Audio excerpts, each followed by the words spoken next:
Ciências Sociais nas Escolas, o CISO, em parceria com o Laboratório Wagner Gonzalez. E hoje a temática é Ideologia de Gênero nas Escolas, qual é o medo? E para dar uma breve introdução, no Brasil o termo Ideologia de Gênero se tornou mais conhecido no ano de 2014, no momento em que o Ministério de Educação decidiu incluir a educação sexual, combate às discriminações e a promoção da diversidade de gênero e orientações sexuais no PNE, o Plano Nacional de Educação.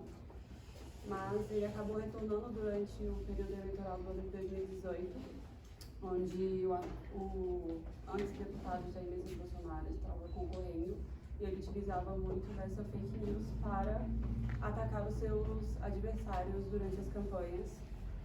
E foi um assunto que se tornou muito essencial e muito presente depois disso tudo. Então, até hoje, há grandes discussões sobre o que é ideologia de gênero, como seria isso dentro de uma escola. Então, para falarmos um pouco mais e com um pouco mais de convicção sobre essa temática, nós trouxemos a professora Flávia, o Fabrício e o Lorenzo.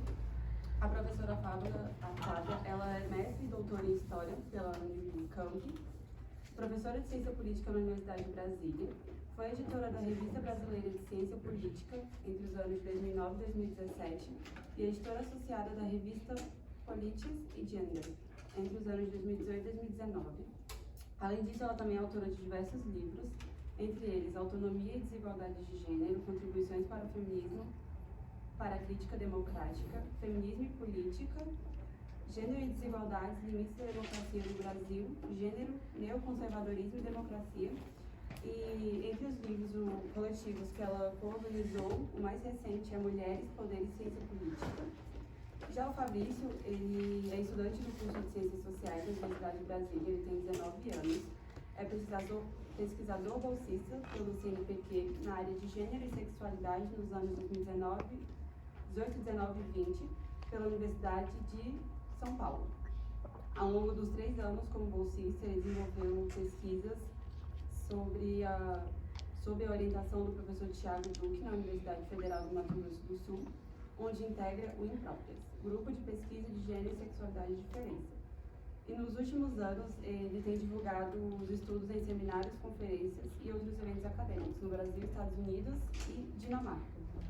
E o Lorenzo, ele é acadêmico do curso de Ciências Sociais na Universidade de Brasília, técnico em Informática para a Internet pelo Campus Palmas, Instituto Federal de Educação e Ciências de Tecnologia do Tocantins, coordenador de projetos do Projeto de Extensão de Ciências Sociais nas Escolas, da UNB, integrante do Programa de Educação Tutorial em Ciências Sociais, membro do Grupo de Pesquisa Comunicação, Direitos e Igualdade da Universidade Federal do Tocantins, integrante do Núcleo de Pesquisa Flora Trista, Representações, Conflitos e Direitos da UNB, bolsista CNPq do projeto intitulado Grupos, Representação e Processos de Inclusão, Diagnósticos e Desafios para a Democracia no Brasil, sob a orientação da professora Flávia Biroli, e foi premiado em primeiro lugar na categoria para estudantes de ensino médio no 3º concurso de redação, Prêmio Escritas Sociais, edição 2018, com o tema Gênero, Poder e Sociedade, em contexto intitulado A Violência como Expressão Máxima de Desigualdade. Então, para a gente conseguir entender um pouco mais sobre a temática, trouxemos 3 pessoas que abordam essa temática e têm um conhecimento muito maior. E, assim, eu peço só que as falas tenham em torno de 15 e 20 minutos para dar tempo da gente conseguir falar certinho e também ter a participação de todos. Então é isso, gente. A mesa agora é todos vocês. Eu vou levantar e tentar me apresentar.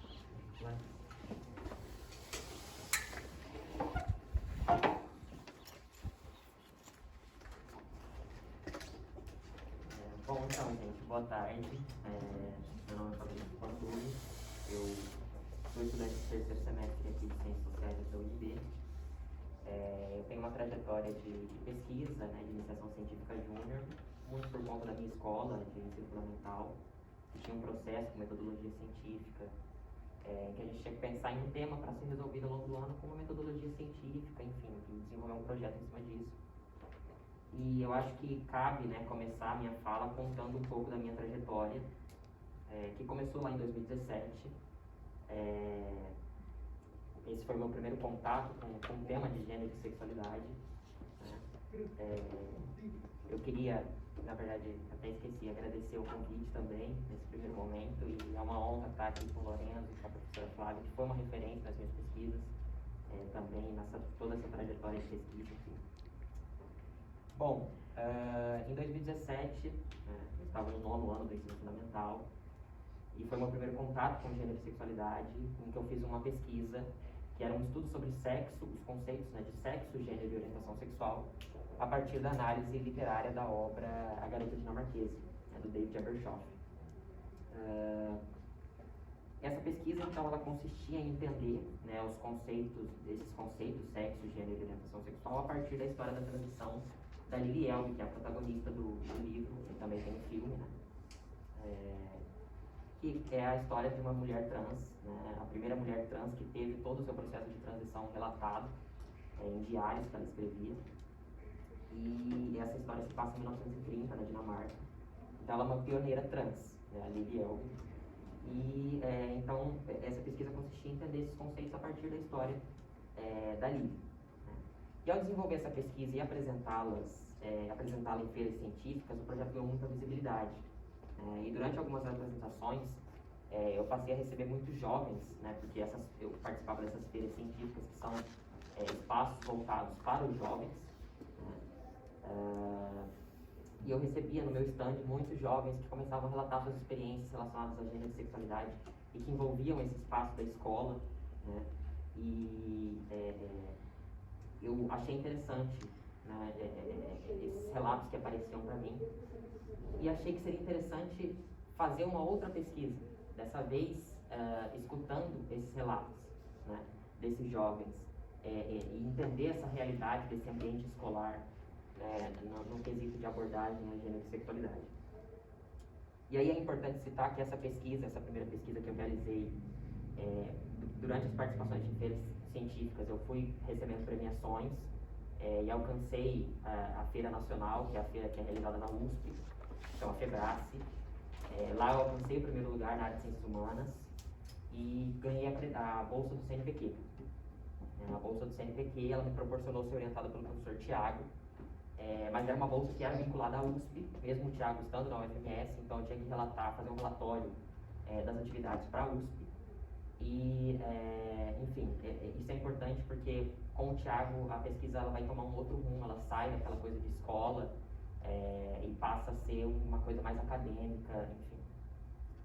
E eu e o Thiago, nós começamos fazendo um estudo, né, sobre alguns dados que já haviam sido levantados em relação a gênero e sexualidade em escola. E aqui são alguns dados da BGLP e da Reprolatina, que são instituições importantes que trabalham também com gênero e sexualidade dentro da escola. E esses dados mostram, é possível perceber assim, o quão hostil é o ambiente escolar, né? E como ele se apresenta como esse ambiente tão violento, preconceituoso a esses jovens LGBTQIA+. Né? E são dados de violência e preconceito que são frequentemente apontados por esses estudos e que, querendo ou não, são os grandes motivadores da evasão escolar desses jovens. Então, junto com o Thiago, né, junto com o meu orientador, nós pensamos no que essa pesquisa que eu ia fazer com esses jovens poderia trazer de novo.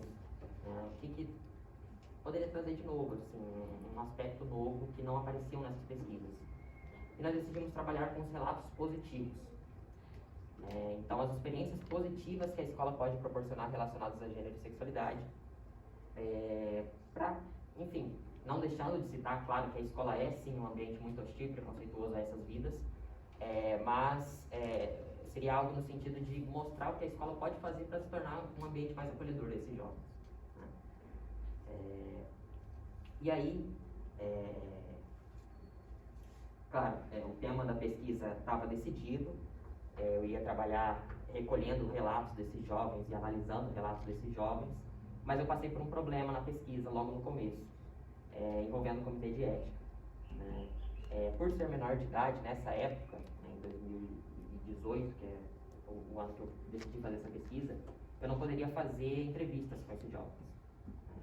Então eu tive que pensar numa maneira de driblar aí essa questão ética de não poder fazer entrevista, não ser graduando, enfim. E aí foi que eu decidi produzir um blog, o blog Transidentidades, que serviu como uma ferramenta da pesquisa mesmo, em que esses jovens eles entravam no blog, na aba Transidentidades, e relatavam suas experiências, claro, concordavam com o termo, tinham que concordar com o termo de consentimento, enfim, uma série de questões, tudo seguindo o padrão do Comitê de Ética. E aí eles relatavam suas experiências e isso driblava essa questão de não poder fazer entrevista, porque uma vez que o ambiente da internet é um ambiente público, as pessoas entravam no blog e relatavam, então não teria problema. E por meio desses relatos eu pude chegar a 6 experiências principais, assim, que eu elenquei, positivas, que a escola pode proporcionar a esses jovens, né? Então os jovens apontaram o encontro com as diferenças relacionadas a gênero e sexualidade, o respeito à liberdade diante das manifestações de afetividade, né? Então os namoros que ocorrem dentro da escola, o uso do nome social em provas e chamadas, o direito ao uso do banheiro por identidade de gênero da qual a pessoa se identifica, e, por fim, as discussões promovidas por professores e o oferecimento de uma educação crítica e consciente que tenha como objetivo a diminuição do preconceito. Essas 2 últimas experiências, elas me chamaram muita atenção, né? Discussões promovidas por professores e o oferecimento de uma educação crítica, porque me chamaram a atenção para o papel que o professor tem nesse processo, né? O professor tem um papel fundamental na garantia do acolhimento desse aluno, desse jovem. Então, os relatos apontaram as professoras e professores como grandes colaboradores das ações de acolhimento que estavam sendo vivenciadas nas escolas, né? Então, os professores, de certa forma, eles ajudavam a acolher e a produzir essas experiências positivas em todas essas experiências positivas, né? Simplesmente por trazer e abordar o tema em sala de aula. Bom, é preciso citar que nessa época que eu comecei a fazer essa pesquisa também com os professores e com os jovens, né, era uma época em que as denúncias contra os professores começaram a acontecer fortemente, né, os professores que incentivavam a ideologia de gênero ou que estavam doutrinando os alunos, né, esse movimento ganhou muita força. Era uma época, ainda é hoje, que o movimento Escola Sem Partido estava muito presente nas escolas de Mato Grosso do Sul. Eu sou do Mato Grosso do Sul, né? E o meu projeto das escolas públicas e privadas de Mato Grosso do Sul. Então, é um estado muito conservador. Então, esses movimentos estavam, assim, muito presentes na escola. E, querendo ou não, os alunos, eles comentam, né, com os pais, enfim, e acaba que eu venho de uma realidade de escola privada, fui bolsista, né, mas eu percebo que a família era muito presente na escola, assim, sabe? Era muito conectada, sabia de tudo que estava acontecendo. Então isso ajudava a esses movimentos a tentar censurar o que o professor podia ou não falar. Então, eu acho que é importante citar que foi mais ou menos na época das denúncias, e era ano de eleição, né? A gente está falando do ano de 2018, então era claro que isso ia ganhar força, né? E aí, enfim, nessa terceira pesquisa, sob a orientação do Thiago, eu disponibilizei no blog, eu utilizei o blog como ferramenta também, que eu ainda era menor de idade, não poderia fazer entrevista com os professores. E eu disponibilizei 5 questões sobre gênero e sexualidade na escola, o que envolve a abordagem. Eu queria escutar os desafios e as percepções desses professores ao abordar gênero e sexualidade dentro de sala de aula. E aí recebi relatos de diferentes cidades de Mato Grosso do Sul, de escolas públicas e particulares, né? E com base nas respostas que eu recolhi, eu acho que é possível dividir os professores em 2 grandes grupos. O primeiro deles são os professores que não se sentem preparados para fazer essa abordagem de gênero e sexualidade por falta de uma formação específica, né?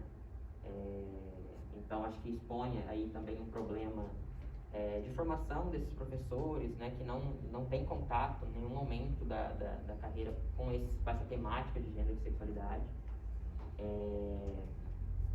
E um grupo de professores que se sente seguro para fazer essa abordagem, mas citam as dificuldades de fazê-la diante do preconceito com que o tema é tratado dentro da sociedade, né? E entre as dificuldades citadas estão a falta de respaldo do material didático, né? Então esse tema ele não está presente no currículo da escola, mesmo ele sendo considerado um tema transversal a todas as matérias, né? Gênero e sexualidade agora foi cortado completamente da BNCC, enfim, mas era considerado um tema transversal a todas as matérias. E o professor não tem respaldo desse material didático, né? Então falta esse tema no currículo formal da escola. A falta de apoio por parte da coordenação da escola diante das possíveis reclamações dos pais, que sempre acontecem, né? E até mesmo dos possíveis problemas com colegas de trabalho. Muitos professores citaram também que o próprio ambiente de trabalho, existem professores que não querem que discute esse tema em sala de aula, e aí escuta coisas na sala dos professores, é uma coisa assim, envolve diversas questões, não só a família desses alunos, enfim.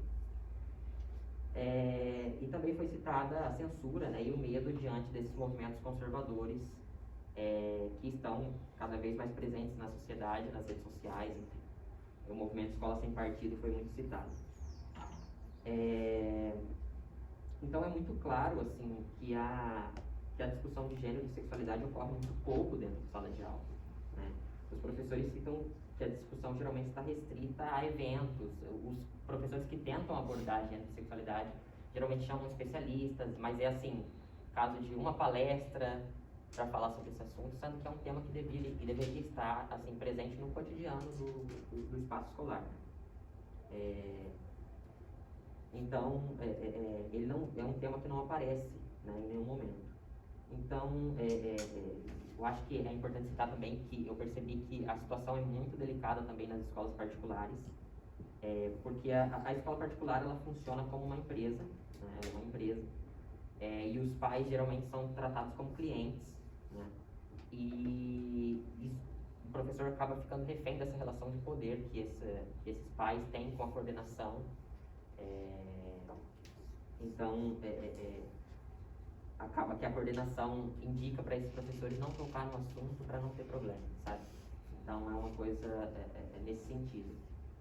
E aí, essas vivências desses jovens, elas continuam sendo invisíveis e o ambiente escolar continua sendo hostil, né? Entende-se que essas vivências desses jovens são tidas como inapropriadas dentro da escola, né? Porque não se discute esse tema dentro de sala de aula. E nos últimos anos, né, eu acho que, até citando o Tiago aqui, que no texto dele, o Brasil passa a viver uma espécie de pânico moral, né, com as ditas ameaças da ideologia de gênero, né, qualquer tipo de mudança que leve à discussão do tema em sala de aula é visto como uma ameaça à ordem social, né. Então, é fácil de observar assim, que esse discurso ganhou muita força nos últimos anos, né, principalmente pós-2017 e 2018, com a eleição do governo Bolsonaro. Assim, inúmeras vezes a gente vê no noticiário, acho que ele até incitou que os alunos gravassem os professores, né, tentando acusar os professores de doutrinação, enfim. Então, é cada vez mais comum, assim, casos de interferência no trabalho do professor, no trabalho docente, dentro de sala, e essas denúncias de doutrinação que, no momento, não têm se limitado só à temática de gênero e sexualidade. Abordagens sobre questões como racismo, outras questões sociais também são vistas como doutrinação, embora seja perceptível que gênero e sexualidade suscitam mais repressão e exposição em redes sociais, uma vez que o preconceito não se limita à escola. Bom, aqui eu trouxe alguns relatos de professores, depois eu posso, só porque eu tenho que falar de uma coisa, eu acho que eu tenho que falar do que aconteceu comigo ao pesquisar gênero e sexualidade. Esse aqui são algumas das imagens que circulavam nas redes sociais de Campo Grande, que é a cidade que eu desenvolvi essa pesquisa, enfim. Eu nasci, né? Mas, como eu disse, Mato Grosso do Sul é um estado extremamente conservador, muito ligado ao agronegócio. É um estado que 70% das pessoas votaram no governo do Bolsonaro. E aqui são algumas das imagens que circularam. Eu acho que eu tenho que falar o que aconteceu, né? É claro que eu acho que todo pesquisador de gênero e sexualidade sabe que em algum momento provavelmente alguém vai fazer algum tipo de ataque à pesquisa, né? Por ser um tema visto como tabu no Brasil. E eu sabia que isso ia acontecer, eu me preparei para isso e não demorou muito tempo para isso acontecer. Em 2017, quando eu desenvolvi aquela primeira pesquisa com a garota dinamarquesa, pais foram reclamar na escola. Eu simplesmente, que não queriam que eu abordasse esse tema em sala de aula, né? Era uma apresentação na feira da escola. Eles foram reclamar, eles fizeram a coordenação ler junto com eles o trabalho todo. A gente produziu uma espécie de artigo, né, para apresentar na feira, era um dos requisitos. E eles leram todo o meu trabalho, mas a escola disse, né, que os alunos poderiam trabalhar com o tema que eles quisessem, né? Então, essas feiras elas têm da área de exatas até a área de humanas, são várias subcategorias, sub-áreas, né? E os alunos poderiam trabalhar com o tema que eles quisessem, então eles não iam interferir. Além do mais, era o meu último ano naquela escola, a escola só vai até o 9º ano do ensino fundamental.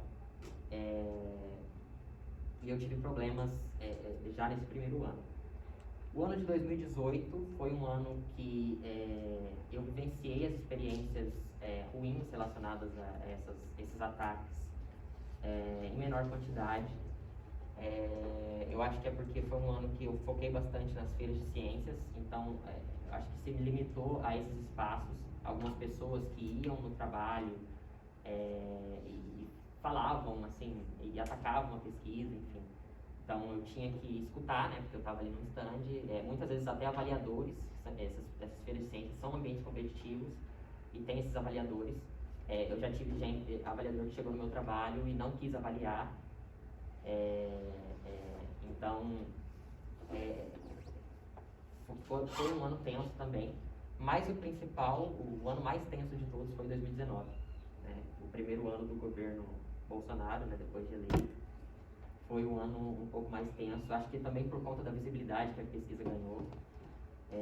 Foi o ano que eu já tinha conquistado a FEBRACE 2 vezes, em primeiro lugar de Ciências Humanas, renovei a bolsa do CNPq, participei das feiras estaduais, fui premiado nelas, então a pesquisa já estava com uma visibilidade muito grande. E aí eu decidi trabalhar com o tema dos professores, né, e a censura e os desafios que envolvem a abordagem de gênero e sexualidade. Então, acho que isso influenciou também. E tudo, no meio do ano de 2019, foi o período mais tenso, porque eu consegui fazer com que o David Ebershoff, o autor da obra Garota Dinamarquesa, viesse para o Brasil. Além de ter escrito a Garota Dinamarquesa, ele é colunista do New York Times. Ele mora em Nova York e ele veio para o Brasil, uma parceria também da editora Rocco, que é a editora do livro. A gente conseguiu trazer ele, enfim. E ele foi para Campo Grande, né? E essa vinda dele foi muito noticiada, né? Eu dei entrevista para a revista Época, eu saí no Globo, e isso deu uma visibilidade muito grande para a pesquisa, o que é ótimo, né? Que esse tema apareça na mídia, mas ao mesmo tempo deu gás para que essas pessoas me atacassem nas redes sociais. Meu perfil recebia comentário, meu perfil nas redes sociais, que é um perfil basicamente voltado para pesquisa, acho que 95% das coisas que eu posto é relacionado à pesquisa, e eu comecei a sofrer ataques nos perfis, comentários, de xingamento mesmo, coisas bem pesadas, assim. Eu sabia que isso ia acontecer, então eu já estava meio que preparado. Aí tem uma coisa muito importante também que aconteceu, acho que para a gente ter dimensão de como esse discurso de ideologia de gênero envolve pessoas, enfim, muito grandes, né? Circulou uma imagem minha dizendo que eu era uma espécie de ícone da ideologia de gênero nas escolas de Campo Grande. E depois eu descobri que quem fez a imagem, quem é o principal perfil que divulgava essa imagem, era a assessora principal, a principal assessora da Soraya Tronic, que é senadora do estado do Mato Grosso do Sul, que hoje tenta a candidatura à presidência, que estava no debate, inclusive, né? Hoje ela ataca o Bolsonaro, mas ela se elegeu por ele, basicamente. Ninguém conhecia quem é. Se você perguntar para quem votou nela, eles não conhecem ela até hoje.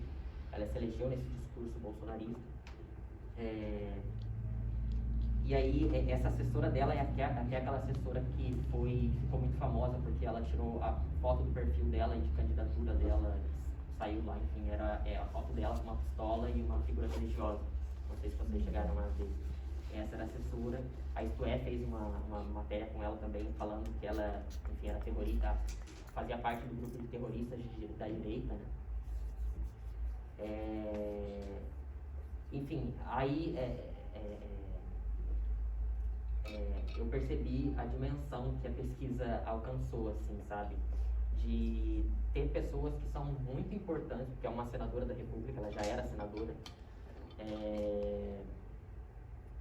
me atacando, assim, atacando a pesquisa, enfim.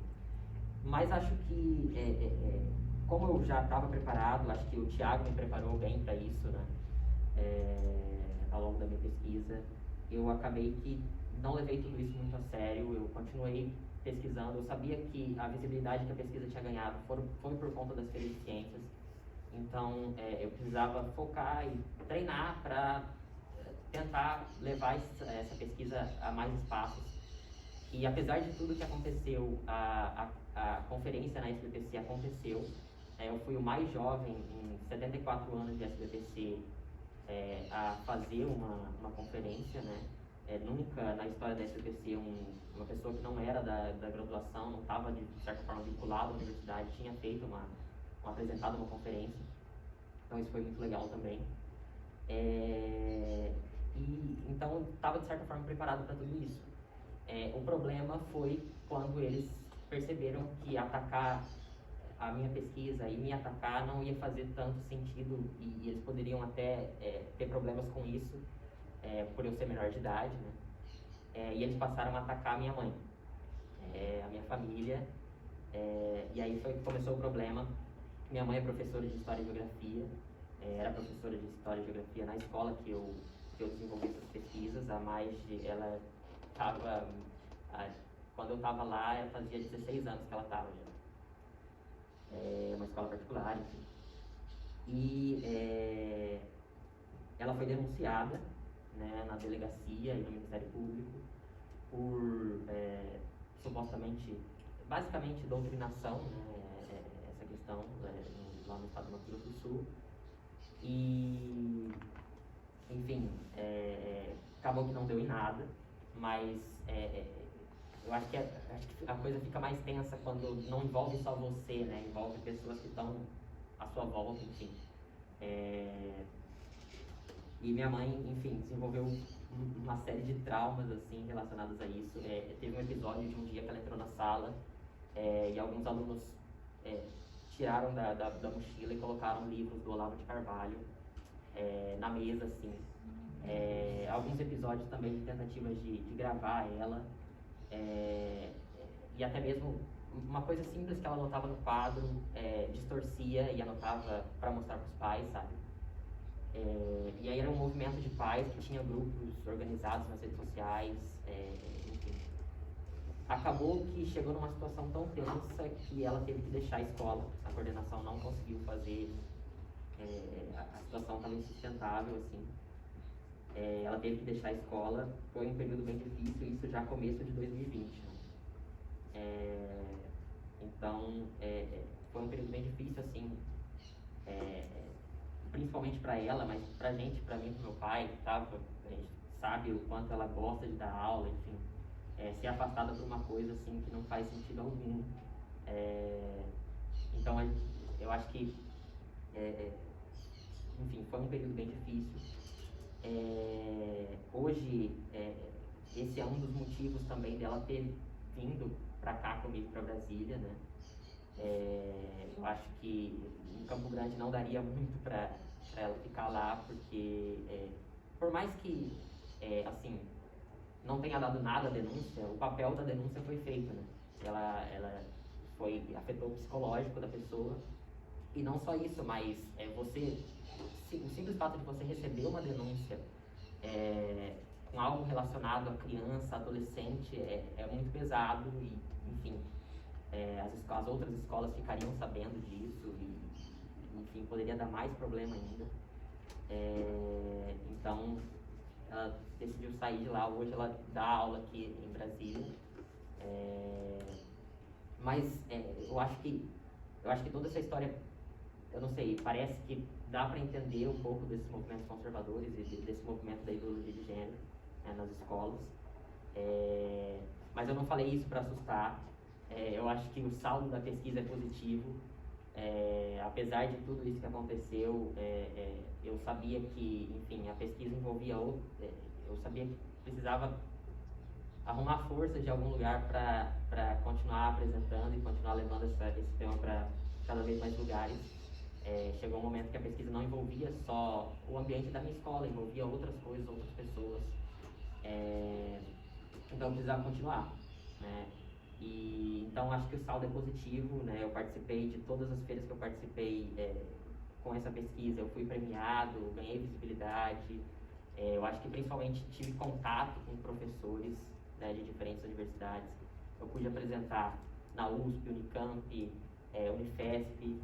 Aqui na UNB, eu conhecia a UNB, claro, pelo PAS, enfim, os vestibulares, mas conhecer mesmo a universidade eu conheci depois de apresentar aqui. Então, eu acho que o saldo é positivo. Em 2019, foi o ano que eu fui atacado, foi o ano que eu conquistei tudo que eu podia conquistar com pesquisa relacionada à feira científica. Eu conquistei a Febrace e apresentei na SPPC, fui convidado para apresentar na Dinamarca, né, pela embaixada, enfim, e pelas universidades de lá. E no final do ano, logo depois que eu voltei da Dinamarca, eu ia participar de uma feira, que é a Mostratec, no Rio Grande do Sul. E lá eu conquistei o primeiro lugar e a credencial para participar da maior feira de ciências do mundo, né, que era realizada pela Intel, patrocinada pela Intel, chama ISEF Feira, Intel ISEF, que é realizada nos Estados Unidos todo ano. No ano que eu participaria seria realizada em Los Angeles, mas acabou que veio o coronavírus e eu não pude participar presencialmente, mas ainda assim teve ela virtual, né, a primeira ISEF virtual da história. E não teve premiação nem nada disso, mas acho que só o fato de estar lá, a feira não premiou ninguém por conta de questão de fuso horário, então os alunos não iam sair dos países que estavam, então acabaram que eles não decidiram por não fazer premiação. Mas, enfim, só o fato de estar lá, acho que já é uma visibilidade muito grande para a pesquisa. Eu acho que é isso, eu espero que tenha ajudado a entender, essa história tenha ajudado a entender um pouco desse processo, dessa loucura que a gente está vivendo, né? E não só relacionada a gênero e sexualidade, mas a ciência em geral, né, tem sido muito atacada. Se você produz vacina ou se você fala que a Terra não é plana, você tem sido atacado. Então, eu acho que ajuda a entender um pouco essa dinâmica. Acho que é isso.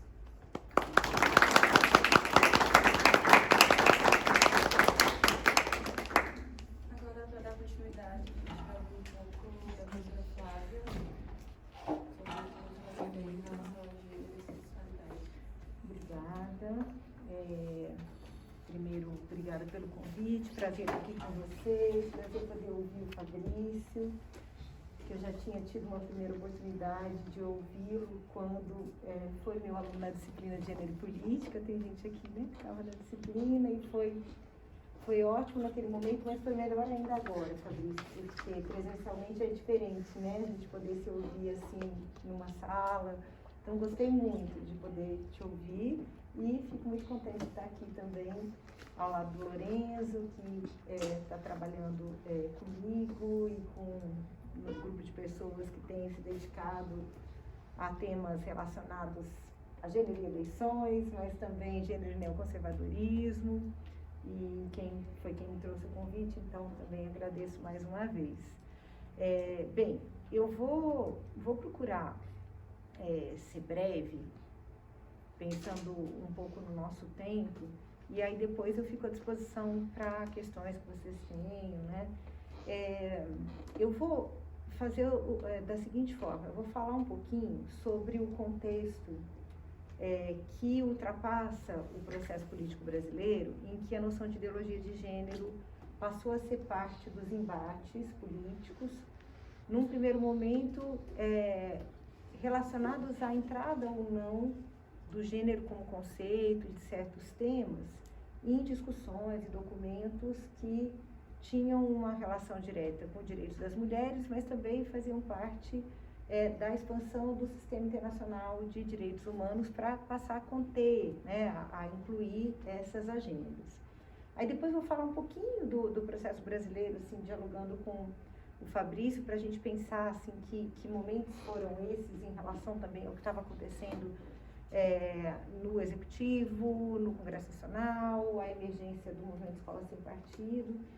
E termino falando bem rapidamente sobre alguns dos efeitos que eu acho que estão colocados, mesmo quando essas noções já são um pouco mais conhecidas nossas, esses ataques, né? E o próprio movimento Escola Sem Partido anunciou seu fim já agora há alguns anos, né? Em 2019, antes da pandemia. Mas a gente sabe que o que o movimento produziu muito concretamente está aí atuando pelo país todo, né? Então, bom, primeiro, aproveitar também o tom que o Fabrício trouxe para contar para vocês que quando eu comecei a lidar com essa história de ideologia de gênero, entender o que era, porque num primeiro momento, a gente que trabalhava com pesquisa sobre gênero se espantou, a gente não sabia o que era esse negócio, né? Então, eu fazia uma pesquisa junto com outras pessoas aqui, um monte de estudantes envolvidos, que ela tinha se iniciado de uma pesquisa grande sobre os embates relacionados ao direito ao aborto no Congresso Nacional. Então a gente mapeava, né, as posições contra e a favor do direito ao aborto por meio de discursos, procurando entender como é que nos discursos em plenário essas posições eram enunciadas, e também projetos de lei que eram apresentados a favor ou contra o direito ao aborto. E eu estou comentando sobre essa pesquisa porque essa pesquisa, naquele momento, ela era uma referência importante para mim e para as pessoas que estavam trabalhando nela, quanto ao modo como os embates relacionados a direitos reprodutivos especificamente, mas aos direitos das mulheres, apareciam, que linguagem política era utilizada, que justificativas eram mobilizadas para se apresentar uma posição contra ou a favor do direito ao aborto, né? E nesse momento em que a gente começou a lidar com ideologia de gênero, a gente estava num desdobramento dessa pesquisa, procurando entender algumas outras agendas relacionadas a direitos que tinham algo a ver com família, porque isso já estava aparecendo como uma problemática relevante nos embates. Então, eram análises, acompanhamentos que a gente estava fazendo sobre questões relacionadas à união entre pessoas do mesmo sexo, né? Então, quando começaram a ser apresentados os projetos de lei que procuravam responder às mudanças, né, que vieram do Supremo Tribunal Federal em 2011, que tornaram correspondente ao casamento entre pessoas de diferentes sexos o casamento civil entre pessoas do mesmo sexo. E a gente acompanhava uma outra temática que, num primeiro momento, vocês podem pensar, nossa, mas o que tem a ver? Que era a tramitação e depois a aprovação da chamada Lei Menino Bernardo, que impede a aplicação de castigos físicos por pais ou responsáveis às crianças, né? Então, bom, Estatuto da Família é o estatuto que é apresentado contra a decisão do Supremo Tribunal Federal, procurando tornar inconstitucional a união entre pessoas do mesmo sexo, justificava esse veto à união entre pessoas do mesmo sexo por meio do entendimento de que família tem uma certa configuração, né? E que principalmente a adoção de crianças dependeria dessa configuração. Do outro lado, a gente tinha embates mais tímidos, mas no caso de alguns parlamentares, como o então deputado Jair Bolsonaro, muito vocais, dizendo que não se podia impedir que pais ou responsáveis batessem, aplicassem castigos físicos às crianças, porque esse era um direito da família, né? E naquele momento O então deputado Jair Bolsonaro, inclusive, justificou isso na Comissão de Direitos Humanos, dizendo que se a gente não pudesse bater num filho para corrigi-lo em termos de identidade sexual, de sexualidade, como é que a gente poderia, então, colocá-lo nos trilhos? Ele não falou com as palavras que eu estou falando, mas eu me recuso a repetir as formas brutais, né, dessa linguagem. Bem, aí, ali, 2013, 2014, essa conversa passa a ser atravessada por posições que se expressam utilizando a noção de ideologia de gênero. Então, as mais diferentes questões que estavam envolvidas passam a ser verbalizadas por parlamentares, dizendo, não o tempo todo, né, porque era um começo daquilo, mas dizendo que existia algo a se combater, que era a chamada ideologia de gênero. Então, a gente mapeou, tem um artigo, inclusive publicado recentemente na Revista Brasileira de Ciência Política, de autoria de um orientando meu de doutorado, o Ranieri Parra e minha, em que a gente mapeia como é que se começou a falar ideologia de gênero, em que situações emergia, e de fato o ponto alto ali é o momento da votação do Plano Nacional de Direitos Humanos, do Plano Nacional de Educação, em 2014, né? Ali realmente essa oposição à ideologia de gênero, ela se torna uma linguagem compartilhada por diferentes parlamentares, né? E eles mobilizam essa noção de ideologia de gênero contra o entendimento de que haveria uma interferência indevida do Estado na educação das crianças ao assumir um conteúdo que eles então apresentavam como um conteúdo ideológico, né?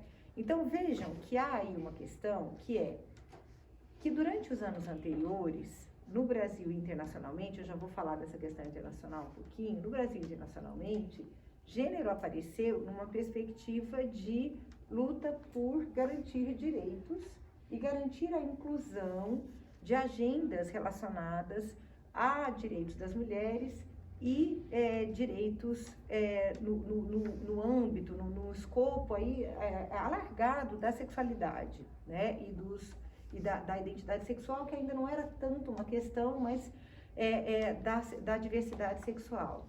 Mas nesse momento, quando a ideologia de gênero se torna uma expressão nas bocas de parlamentares conservadores no Brasil, a questão era definir como ideológica a aderência do Estado, por meio de políticas públicas, a essa agenda.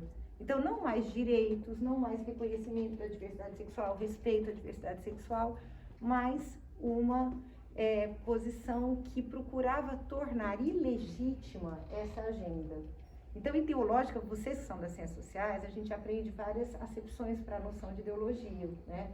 O ideológica que eles procuraram trazer, e que faz parte dessa expressão ideologia de gênero, é uma noção de afastamento da realidade, inversão da realidade, né? Manipulação e parcialidade, que é onde depois a gente junta com a escola sem partido, é uma parcialidade, quer dizer, não é objetivo, não é evidência, não é ciência, é inversão, é manipulação e é parcialidade, né?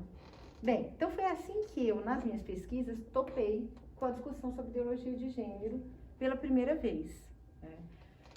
Não só eu, como outras pesquisadoras e pesquisadores que naquele momento, como eu disse para vocês, trabalhavam com discussões sobre gênero, reconhecendo obstáculos para se avançar em agendas, mas essa linguagem ela não estava colocada, né? E aí a gente vai tentar, então, entender o que acontece, né? E ao tentar entender, a gente descobre inicialmente duas coisas, né? É uma descoberta no sentido coletivo, que as pessoas que pesquisavam começam cada uma à sua maneira, né? Tem um momento em que, de repente, essas informações emergem e elas estão em todo canto, mas num primeiro momento ninguém sabia o que era aquele negócio. Então, primeiro a gente descobre o seguinte, que esse termo ideologia de gênero, ele começou a ser usado ainda nos anos 90.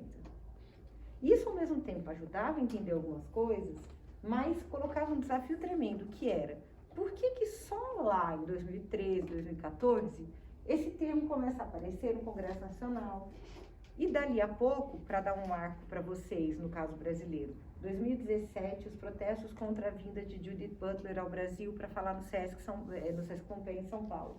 Os cartazes falavam, né, show Butler, vai para Cuba, ideologia de gênero, coisas desse tipo, né? Bom, mas gênero via Butler, quem conhecia o trabalho da Butler? Né? Nós, academia, movimentos feministas, movimentos LGBT, mas quem mais? Como que isso aparece em cartaz aí já em 2017, né? Então, primeiro, vem dos anos 90, como que vem dos anos 90? Segundo, o que aconteceu nessa segunda década do século XXI para esse negócio cair na boca do povo, né? Então, em termos de cronologia, nos anos 90, a gente tem o chamado ciclo social das conferências das Nações Unidas, em que questões relacionadas a direitos reprodutivos e sexuais passam a ser incorporadas de maneira mais direta na agenda e com um reenquadramento dessas questões numa perspectiva que traz o entendimento de que não existem hierarquias naturais que possam explicar as formas de estigmatização, as formas de desigualdade e de violência que organizam relações entre mulheres e homens e que reforçam a heteronormatividade. Então, não tem nada de... Não é que isso era uma novidade, mas a novidade é que isso passa a entrar nos documentos dessa forma. E a noção de gênero é muito importante, porque é quando se passa a olhar não para as mulheres, mas para que relações são essas que normalizam essas desigualdades e essas violências, né? Na mesma medida em que isso acontece, começa a entrar a discussão, né? E os primeiros momentos são na Conferência de Populações do Cairo, de 94, e na 4ª Conferência Mundial da Mulher, que foi em Pequim, em 95, a gente vê uma reação que é capitaneada pela Igreja Católica, né? E nessa reação, a gente vê uma redefinição das linguagens que vão sendo mobilizadas.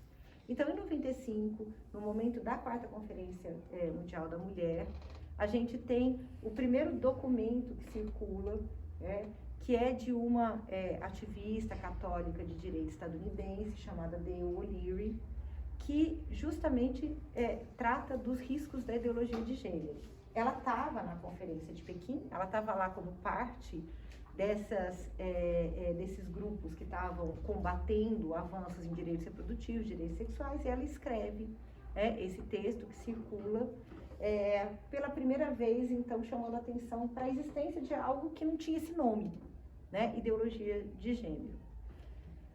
Logo depois, aparece pela primeira vez na América Latina em um documento católico, mas daí oficial, do Episcopado Peruano, em 98, citando o livro da Dale O'Leary, o texto da Dale O'Leary, e falando dos riscos que existiam e que, chamando os católicos, no caso especificamente no Peru, para se unirem contra essa ameaça.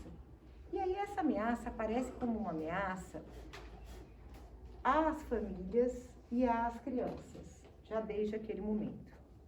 Então, mudanças que viriam de uma ideologia, e aí começa a aparecer dessa forma, do feminismo radical e do que cada vez vai sendo, então, redefinido com termos distintos, mas que a gente depois viu aparecer como a ideia de lobby LGBT, estariam colocando em xeque a estabilidade das famílias e a possibilidade de que as crianças pudessem crescer de maneira natural. Então, são termos assim que vão sendo apresentados, né? Bom, enquanto isso, o que está acontecendo no caso brasileiro? A gente demora muito tempo para essa conversa chegar na política aqui, como eu falei para vocês, que é ali 13, 14, né? Mas em 2004, o mesmo ano de criação do Escola Sem Partido, que é lançada como política pública, lançado o programa Brasil Sem Homofobia, já no primeiro governo Lula, né?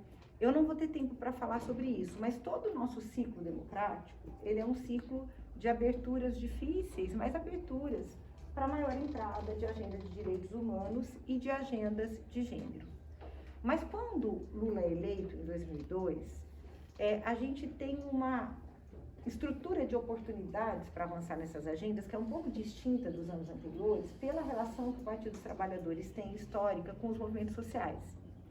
E isso inclui os movimentos de mulheres e feministas. Então, a primeira entrada da agenda vem por aí, né? E naquele momento histórico, a abertura para movimentos sociais incluiu a abertura maior para os movimentos negros, para os movimentos LGBT, né? Um reposicionamento da agenda de direitos humanos no âmbito do governo federal. Então, em 2004, se tem o lançamento do programa Brasil Sem Homofobia, né? De novo, muito antes da coisa estourar lá na frente, junto com o Plano Nacional de Educação. Demora alguns anos para o combate ao programa Brasil Sem Homofobia vir de dentro da Câmara dos Deputados. E quando ele vem na forma de uma reação aos conteúdos escolares que estavam sendo produzidos e que foram estigmatizados como um kit gay, né? O atual presidente Jair Bolsonaro teve um papel nisso, né?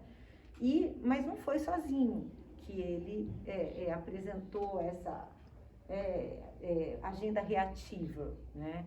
Isso vem também de um grupo dentro do Congresso Nacional que vinha ganhando força já desde a redemocratização, que é um grupo conservador que tem como parte importante os parlamentares evangélicos. Então, eles não são só evangélicos, mas é uma parte importante, né? Isso, só para eu não errar o ano aqui, isso nos leva a um marco que é importante também, que é o seguinte. Eu falei, então, 2004, criação de escola sem partido e lançamento do Brasil Sem Homofobia. Tinha falado lá na frente, depois do Fabrício já ter comentado, que 2014 tem a discussão sobre o Plano Nacional de Educação, em que se consegue o veto ao trecho que tratava de gênero e de igualdade racial no Plano Nacional de Educação. Entre uma coisa e outra, né, eu tinha mencionado rapidamente que 2011 é o ano em que o Supremo Tribunal Federal reconhece a união entre pessoas do mesmo sexo como correspondente à união entre casais de sexos distintos, né? Bom, 2013 é um ano importante porque, além de ser o ano em que o Conselho Nacional de Justiça apresenta uma resolução que determina que os cartórios de todos os países, de todo o país, devem converter uniões estáveis, quando desejado, em uniões civis entre pessoas do mesmo sexo, esse é também o ano em que um pastor, que é muito conhecido hoje, chamado Marcos Feliciano, assume a presidência da Comissão de Direitos Humanos na Câmara dos Deputados. Então, vejam, a área de direitos humanos e a temática de gênero e da sexualidade, ela passa a ter um padrão que, além de ser de disputa, ele é um padrão marcado por reações que procuram ter controle sobre essas agendas nos espaços da política institucional, né? O que acontece pela América Latina nesse período? A gente começa a ver isso aparecer também nos congressos, nas câmaras de deputados, mas a gente começa a ver movimentos de rua que começam a utilizar a noção de ideologia de gênero antes do Brasil, inclusive. Então, na pesquisa que eu fiz, que daí veio dessas outras pesquisas, que eu comecei a procurar entender o que estava acontecendo, os anos de 2016 e 2017 na América Latina são muito importantes, porque é quando é lançado um movimento no Peru que se chama Com mis hijos no te metas, não se metam com os meus filhos, que tem tudo a ver com a experiência que o Fabrício relata, né, com a ideia que já estava colocada de que existe uma ameaça às crianças. Então, não se metam com os meus filhos. Quem não se meta com os meus filhos? Vocês feministas, vocês LGBT, vocês dos direitos humanos, vocês ideólogos que estão interferindo na educação. Estado, não se meta com os meus filhos. Quem define é pai e mãe, quem define é a família, como é que vai ser a criação e quais são os valores que estão presentes nessa criação, né? Na Europa, esses movimentos de rua que usavam a mesma terminologia, eles vêm a partir dos protestos contra a união entre pessoas do mesmo sexo. Na França, os chamados, não sei se vocês já ouviram falar, Manif pour tout, que levaram em Paris, assim, a cidade inteira de protestos enormes, inesperados, né? E foi um momento em que na Espanha também apareceram protestos, e já naquele momento, na França, na Espanha, apareciam cartazes dizendo: retirem as mãos das nossas crianças. Livros sobre ideologia de gênero, não. Nos protestos na América Latina, em 16, 17 principalmente, a gente vai ver, gente, são as mesmas coisas. Aqueles pelo que o Fabrício mostrou ali, as famílias quebradas, aí menina veste rosa, menino veste azul, coisas assim, variações do mesmo tema que vão aparecendo, né? E a gente começa a perceber, no acelerado do processo político no Brasil e na região, e também na Europa, uma relação entre essas agendas e a emergência de novas direitas ou novos grupos de extrema direita que abraçam essa reação à agenda de gênero, né? Bom, o próprio Escola Sem Partido, quando ele surge lá em 2004, ele não fala de gênero. Ele passa a falar de gênero ali em torno da discussão do Plano Nacional de Educação. O atual presidente Jair Bolsonaro, ele não falou sempre de gênero, ele não se posicionou sempre sobre essas agendas, sexualidade e tal. Antes ele falava muito mais, enfim, defendia a ditadura, defendia policiais envolvidos com crimes violentos ou assassinatos, era uma outra entrada, né? E aí ele também passa a incorporar essa agenda mais fortemente nesse período, né? E com isso a gente chega ao que eu queria só colocar para terminar, por causa da nossa hora, para o Lourenço poder falar e dar tempo da gente ouvir um pouquinho o pessoal, que é o seguinte: a gente tem camadas de efeitos, né? Então a gente tem, no caso brasileiro, uma incorporação das diretrizes do Escola Sem Partido no Estado, no Brasil, do MEC até níveis subnacionais, que tem sido independente da aprovação ou não de projetos de lei que foram propostos em todo o Brasil, assembleias legislativas, câmaras de deputados, como projetos do Escola Sem Partido, inspirados, que uma das coisas que eles fizeram, além de uma ficha que orientava como denunciar professor, era um modelo padrão de projeto de lei para proibir gênero nas escolas, proibir discussões críticas às escolas. Então isso foi sendo reproduzido, né? A gente tem uma incorporação no MEC, a gente tem uma incorporação pelo Brasil, e a gente tem o judiciário brasileiro segurando nesse tema, tem sido protetor das garantias fundamentais, da liberdade de ensino e tal, nessa temática. Mas isso vai se espraiando. Então esse é um dos níveis em que os efeitos se colocam. Só como um detalhe, os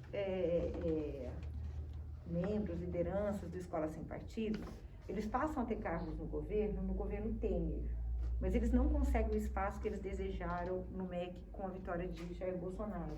Então tem um monte de conflitos entre eles, muito enunciados publicamente no Twitter, em outras redes sociais pelo Miguel Najib, que é o fundador do movimento, porque eles tinham uma expectativa de mais espaço. Mas as diretrizes estão lá. Eles não estão, as diretrizes estão lá, né? Que estão nos níveis subnacionais. Caso essas diretrizes não estejam mais no MEC nos tempos vindouros, caso isso aconteça, elas não vão desaparecer dos níveis subnacionais. Então, esse é o primeiro alerta que eu colocaria, né?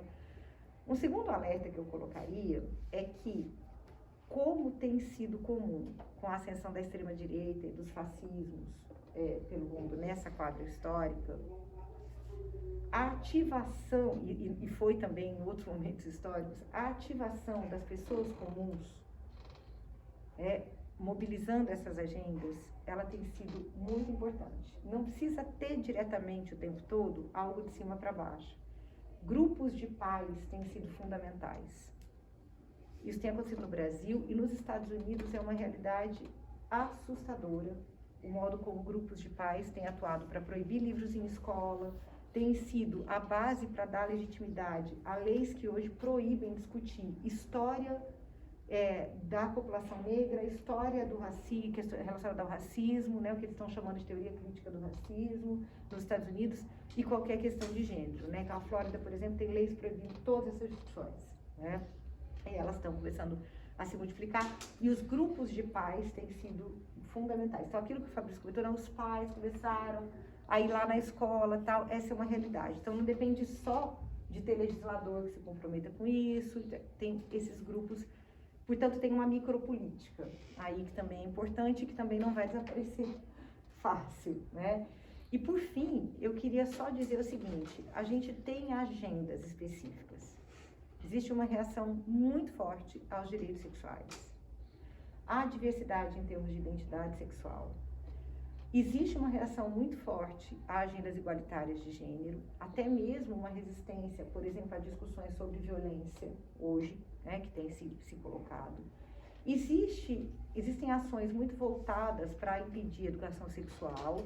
Isso é menos forte no Brasil do que em outras partes da América Latina, em que a educação sexual tem sido central, mas existe também.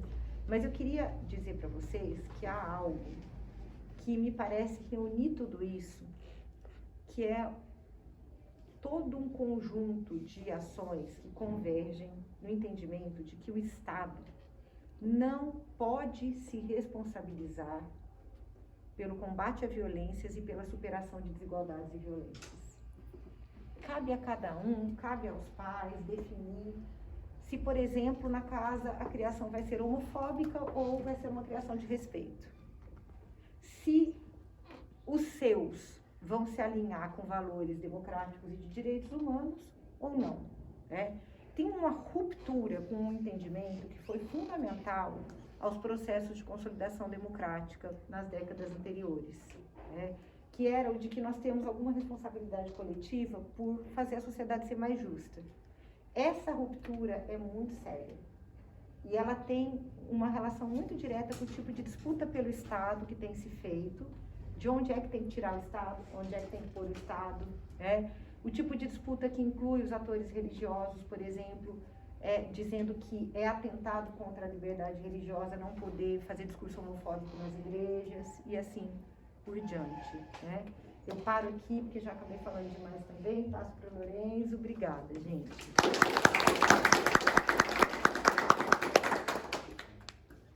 Então, gente.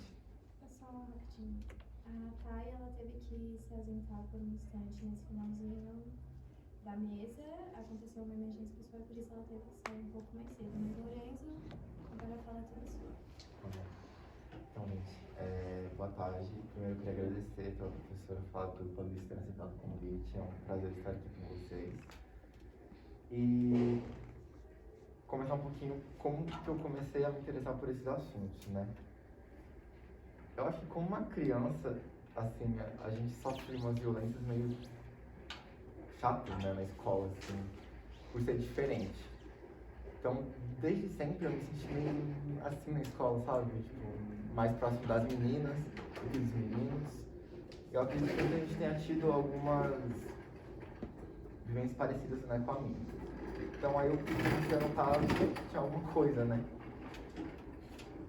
Aí a minha mãe, ela, no mestrado dela, ela fez uma análise de matérias jornalísticas de onde eu morava, né, que é Palmas, Tocantins, sobre como que eles lidaram com essa questão da ideologia de gênero lá na minha cidade. Porque na minha cidade, o ex-prefeito, proibiu essas discussões do plano municipal. Então aí eu comecei a me interessar. E aí no ensino médio, né, já no Instituto Federal Tocantins, eu tinha uma professora que também pesquisava sobre isso, inclusive numa época que teve as manifestações contra os cortes na educação, ela fez algum discurso lá que não tinha nada a ver sobre isso, mas imagens dela foram enviadas pela internet como a ideóloga de gênero do Instituto Federal. Bom, então desde aquela época eu comecei a pesquisar, mas não tanto relacionado à educação, eu pesquisava mais assuntos que tematizavam sexualidade e música, então, né, utilizando aí, enfim, teoria queer, enfim, nesse sentido. E aí eu entrei, terminando o ensino médio, enfim, ganhei aquele concurso que a Thay falou dos Escritas Sociais da Universidade Federal Tocantins, que o tema era Gênero, Poder e Sociedade, homenageando a Eléa Safiotti. E aí entrei em jornalismo lá na UFT, e aí eu entrei no Comunicação, Igualdade e Direitos, que é coordenado pela professora Cíntia, que é inclusive doutora aqui pela UNB em Sociologia, mas é da área de comunicação. Tá, e aí eu vim para a UNB, então agora eu vou começar a falar propriamente sobre o assunto. Deus, Pátria, Família. Eu pensei muitas vezes como é que a gente podia iniciar essa conversa, e eu decidi começar com essa frase. Essa frase é o lema do fascismo. E a religião cristã, como a gente tem a antropóloga Mary Douglas, mostra gosta muito, né, de falar sobre a ideia de o que é impuro e fazer oposições entre o profano e o sagrado. E durante muito tempo, né, e até hoje, utiliza esse livro da Bíblia, como Levítico, para se abominar a homossexualidade. E a gente não pode esquecer que Gênesis, por exemplo, o Cã viu seu pai Noé nu, e o Noé achou aquilo um desrespeito. Mas existem traduções que mostram que talvez não só viu, ocorreu uma relação sexual, mas isso são traduções. Então a guerra contra o que é chamado ideologia de gênero, ou a cruzada antigênero, como o professor disse, começa, né, já na Igreja Católica, e aí ela vai se espalhando. E hoje a gente tem no Brasil uma coisa muito forte, né, que é dos neopentecostais, que também adotam essa bandeira antigênero. Então, quando a gente fala de Deus, nessa frase que eu falei, a gente está falando desse Deus, né, o Deus que pune, que amedronta e que proíbe determinadas coisas. Quando a gente fala de uma pátria, a gente está falando de uma pátria que é naturalmente conservadora. Então, os filhos da pátria, os filhos da nação, são os mesmos filhos de Deus. E sobre a família, não se trata de qualquer uma, trata-se de uma bem específica. E essa construção da família ideal é inculcada na criança desde quando ela é bem pequena, desde a escola, desde que ela nasce, na verdade, como eu vou mostrar para vocês. Então, não tem como dissociar essa noção de pátria, família e Deus. Então, quando você sai dessa noção tradicional da família, você está logo desonrando a pátria e desonrando a Deus. Então, como é que se dá a formação dessa concepção, dessa família? O chá de revelação serve para revelar o sexo do bebê que vai nascer. Se for menina, as roupinhas vão ser todas rosas. Se for menina, as roupinhas vão ser todas azuis. Quando a criança vai se desenvolvendo, caso ela seja menina, os brinquedos vão ser as bonecas, né? Ou os brinquedos que simulam o ambiente doméstico, uma cozinha, os fogões, as panelas. E caso seja menino, os brinquedos vão ser carrinhos e super-heróis. E aí dessa menina, se ela quiser brincar com o carrinho ou os bonecos de ação, porque os bonecos de ação são muito agressivos, né? Para uma menina, né, ficar brincando com isso. E se o menino também quiser brincar com as bonecas, também é um absurdo, porque é coisa de menininho. Quando a sua filha, a minha filha, eu vou dizer aqui, é adolescente, ela não vai poder ficar sós com o menino em um ambiente, porque, né, credo. Só depois do casamento, né, que ela for adulta. Aí quando meu filho for adolescente, eu vou perguntar pra ele sobre as namoradinhas dele, e se ele ficar com várias meninas, eu vou achar isso bom, né, um sucesso de garoto. Se a minha filha, em determinado momento aí da adolescência dela, demonstrar interesse por uma outra menina, ou se meu filho demonstrar interesse por outro menino, eles vão ser punidos, porque Deus proíbe, como a gente viu ali na Bíblia, né?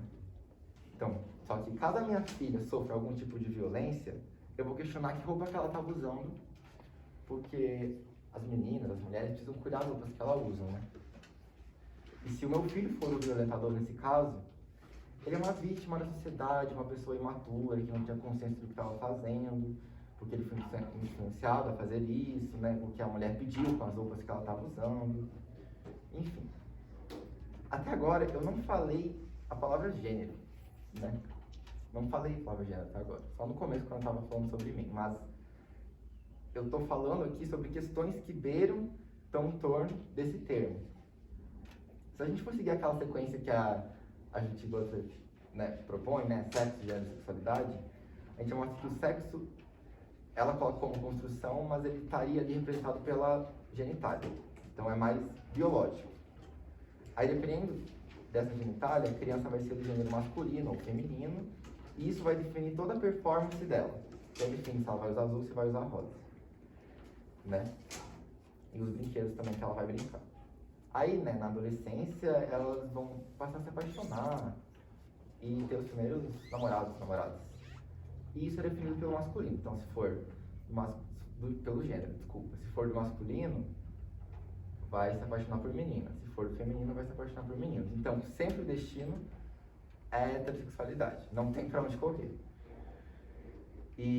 Só que nesse percurso, a garota, ela é sempre impedida de ter os parceiros, enquanto o garoto é incentivado a ter.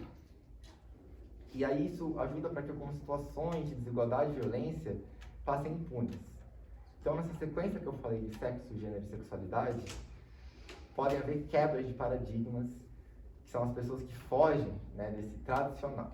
Então, por exemplo, as pessoas trans, que não se identificam com o gênero que é atribuído pelo seu sexo biológico, homens não heterossexuais e mulheres não heterossexuais, né, que não possuem interesse sexual ou afetivo por pessoas do mesmo gênero ou apenas do mesmo gênero. Então, essas pessoas são subversivas ao sistema, né, que a gente coloca como cis-hétero normativo, dentre as quais as teorias de gênero já falam e chamam de pessoas queer, né? Por exemplo, a gente tem aqui no Brasil a professora da URG, se não me engano, a professora Guacira Louro, também o Richard Miskolci, e também tem uma professora da UNB que ela coloca o termo, daí ela meio que traduz o termo, né, transviados, que é a professora Berenice Bento, da Sociologia aqui da UNB. Também existem as mulheres cis-hétero mesmo, então dentro que se espera, que não se contentam com o papel relegado ao doméstico, né? Que é influenciado desde os brinquedos que eu tinha comentado com vocês. Enquanto existem homens que não gostam, não entendem de carro, não querem entender, enfim. Só que, como eu falei, as meninas são impedidas de brincar com os carros e os meninos com as bonecas. E esse tipo de coisa são as microviolências, né, que impedem que essas pessoas possam brincar com o que elas quiserem, né? E entendem que isso de alguma forma influenciaria elas alguma coisa que estaria fora de uma norma. Então, é o que impede a menina de brincar com o carrinho ou que impede o menino de usar a maquiagem da mãe, se ele quiser. É a mesma violência também que culpa a mulher pelo estupro que ela sofreu ou por ter engravidado. É a mesma violência que se dá contra as mulheres e homens trans ou não heterossexuais. É o silêncio da criança que sofreu um abuso. E a diferença de tratamento que a gente trata as meninas e os meninos. E quando a gente fala em gênero nas escolas, eu acho que é sobre isso que a gente está falando, basicamente. Sobre esses tipos de problemas que a falta de gênero nas escolas causam e andam causando ainda. Quando eu fiz a entrevista para entrar no CISO, a pessoa que estava me entrevistando contou que um amigo dela era professor, acho que de biologia, e estava tendo aula online na época, e ele comentou alguma coisa relacionada à ciência, acho que do surgimento do mundo, sei lá. E os pais interromperam a aula no meio da online para falar que, pô, como assim, né? Falando, enfim, da criação do mundo, que Deus criou o mundo, enfim, aquela questão. Então, os professores sofrem esse acuamento, e eu acho que o online piorou isso de certa forma, sabe? Porque as crianças ficaram em casa com os pais ficavam talvez ouvindo a aula ali, né? Então, qual que é o medo de falar sobre gênero nas escolas? É o medo de que as pessoas que cometam algum tipo de crime sejam denunciadas muitas vezes. Porque isso, existem casos de crianças que denunciam seus familiares. É o medo de que, né, as meninas, as mulheres, não aceitam os lugares que foram relegados para elas historicamente. É o medo de que os LGBTs passem a entender que não existe nada de errado em ser como são, que é normal. Essa diversidade, as diferenças são normais. E é o medo de que a família tida como tradicional, né, que é composta por um homem que exerce um poder sobre sua esposa e sobre seus filhos, dentro de casa, inclusive aí a gente vê dentro de casa violência patrimonial, sexual, psicológica, sexual.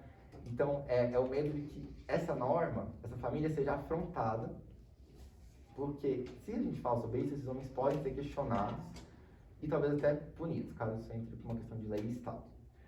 Então, quando se fala em gênero, eu nenhum momento falei que a gente vai transformar pessoas em gays, em lésbicas, em bissexuais, transgêneros. Até porque isso é absurdo. Pessoas que estudam isso sabem que é uma espécie de condição sexual. E algumas pessoas também acreditam que é mais fluido. Mas, de fato, ninguém é influenciado a isso. Então, é comum que uma sociedade seja plural, seja diversa e que exista respeito às diferenças. Ou, pelo menos, deveria ser assim. E quando a gente fala também em ter gênero nas escolas, não é ensinar que os homens deviam estar restritos ao trabalho doméstico, né? Ou seja, inverso, não é isso. E cuidar dos filhos em casa, enquanto as mulheres provem a família, sustentam a família economicamente. Não é isso que está se querendo colocar em jogo, e nem é o inverso, né? Que o inverso agora é colocado como regra. Só que o que está colocando em jogo é que esses papéis não devem ser interpretados dessa forma. E o que deve ocorrer é uma divisão nesse sentido, aí a gente pode falar até em divisão do trabalho, que não subalternize nem sobrecarregue ninguém. Não é sobre sexualizar as crianças e incitá-las à vida sexual precocemente. Aí eu gostaria de diferenciar duas coisas. Uma coisa é você ensinar para diversidade sexual e outra coisa é educação sexual. E as duas coisas são atacadas nesse sentido. Só que a educação sexual, que eu também defendo, é importante porque ajuda a criança ou adolescente a ver o que é normal e o que é anormal. O que o outro pode fazer com o meu corpo e para que possam reportar casos de violência sexual. Não é que os meninos vão sair usando saia ou as meninas vão começar a deixar crescer o bigode. É que as pessoas podem, se quiser ter bigode, ou podem usar saia se elas quiserem, independentemente do gênero. Né? E eu acho que isso é um trabalho, mas construir essas coisas é um trabalho bem de formiguinha, assim, porque mesmo que hoje eu esteja falando isso aqui, se um menino tiver de saia, ele vai ser julgado por determinadas pessoas, então não vai ser de uma hora para outra. Mas acho que com o tempo, né, a gente consegue, espero, viver sem esse tabu, essas depressões, essa violência simbólica. Muitas vezes não é uma coisa assim, nossa, não necessariamente tem a violência física, né? Mas é os olhares que você sofre das pessoas, do estranho, enfim.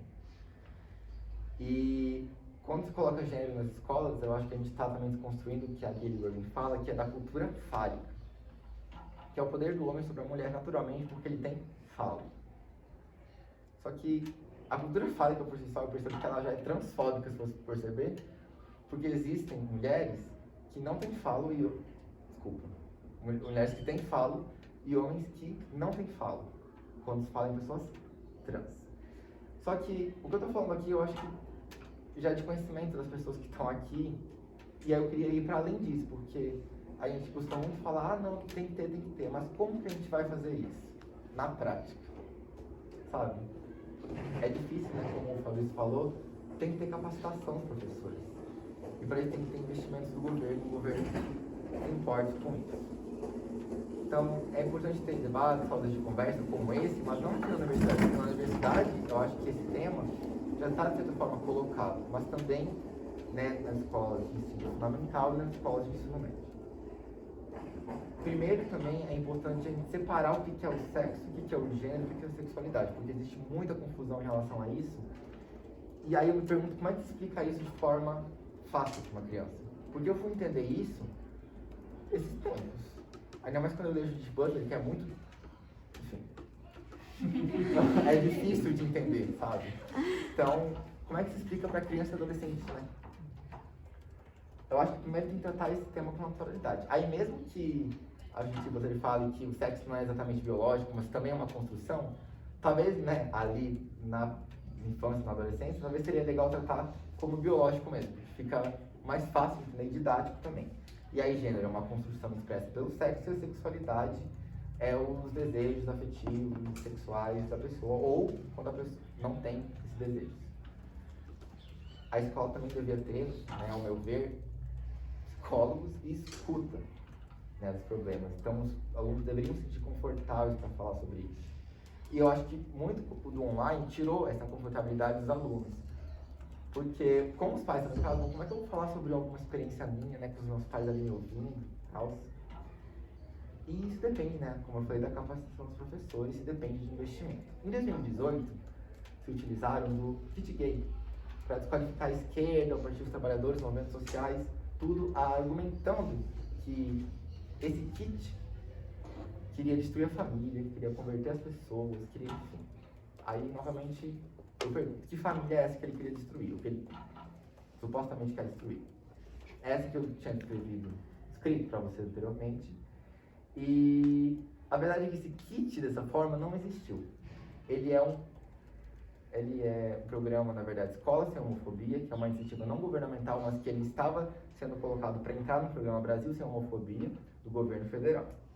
No conteúdo desse programa, eu dei uma lida do programa, o primeiro capítulo mostra que sobre, né, desfazer essa confusão entre esses termos de gênero, de igualdade de gênero, enfim, gênero e sexualidade. Então, esse primeiro capítulo tem os seguintes subcapítulos: gênero, as desigualdades entre as mulheres e os homens, diversidade sexual, homofobia e a luta pela cidadania LGBT. O próximo capítulo trata sobre a homofobia na escola e práticas para reverter essa situação. E o último capítulo trata-se de diversidade sexual nas escolas. Então, eu achei o programa super completo e interessante, e que o programa mostra, inclusive, como que o professor pode trabalhar com materiais audiovisuais, mostra dinâmicas que eles podem fazer, atividades, propõe atividades, sabe? É tipo um livro paradidático mesmo, um livro de... não achei a palavra agora, mas é uma espécie de informe, um manual do que os professores devem fazer em sala de aula. E esse programa, inclusive, não se tratou de educação sexual, né? Então não falou sobre abuso, não falou sobre infecções sexualmente transmissíveis e como evitá-las, não falou sobre métodos contraceptivos, não falou, né, sobre isso em nenhum momento. Então o projeto ele não vai para frente, né, porque em 2011 o governo Dilma precisa recuar em função, né, da coalizão ali com os setores mais conservadores, partidos. E aí às vezes eu fico perguntando, né, o que é mais difícil de falar na escola, sobre diversidade sexual, sobre educação sexual. Eu acho que as duas coisas são muito difíceis de falar, porque eu mesmo não tive nada sobre isso. Só uma palestra que teve, que a gente se inscrevia se quisesse participar, não era obrigatório. Então, por que é difícil inserir esses assuntos nas escolas? Porque eles vão de encontro, né, com os princípios cristãos e conservadores da família. E em dois aspectos isso acontece. Primeiro, sobre o aspecto de que a escola não pode ensinar sobre pessoas LGBT, sobre desigualdade de gênero, porque isso influencia as crianças a se revoltarem, a ser LGBT e, sei lá, matar os homens, né? Enfim, exagero, mas influencia isso de alguma forma. E também porque a educação sexual é papel da família. Ou seja, se ela quer falar sobre isso, fala. Se não quer, não fala. E o Estado não deve se meter nisso. E é isso que evidencia a dicotomia entre o público e o privado. Que a professora Flávia tem um ponto de vista, inclusive. E então a gente está meio que seguindo uma educação baseada numa confissão religiosa cristã, mesmo que o Brasil seja um Estado laico. Por fim, para terminar minha fala, eu me questiono se quem faz a ideologia de gênero não são quem nos acusa de fazer. Quando eles definem, por exemplo, as cores que uma pessoa deve vestir em decorrência de gênero. E se, na verdade, não somos nós quem se opomos dessa ideologia quando queremos desconstruir essa noção.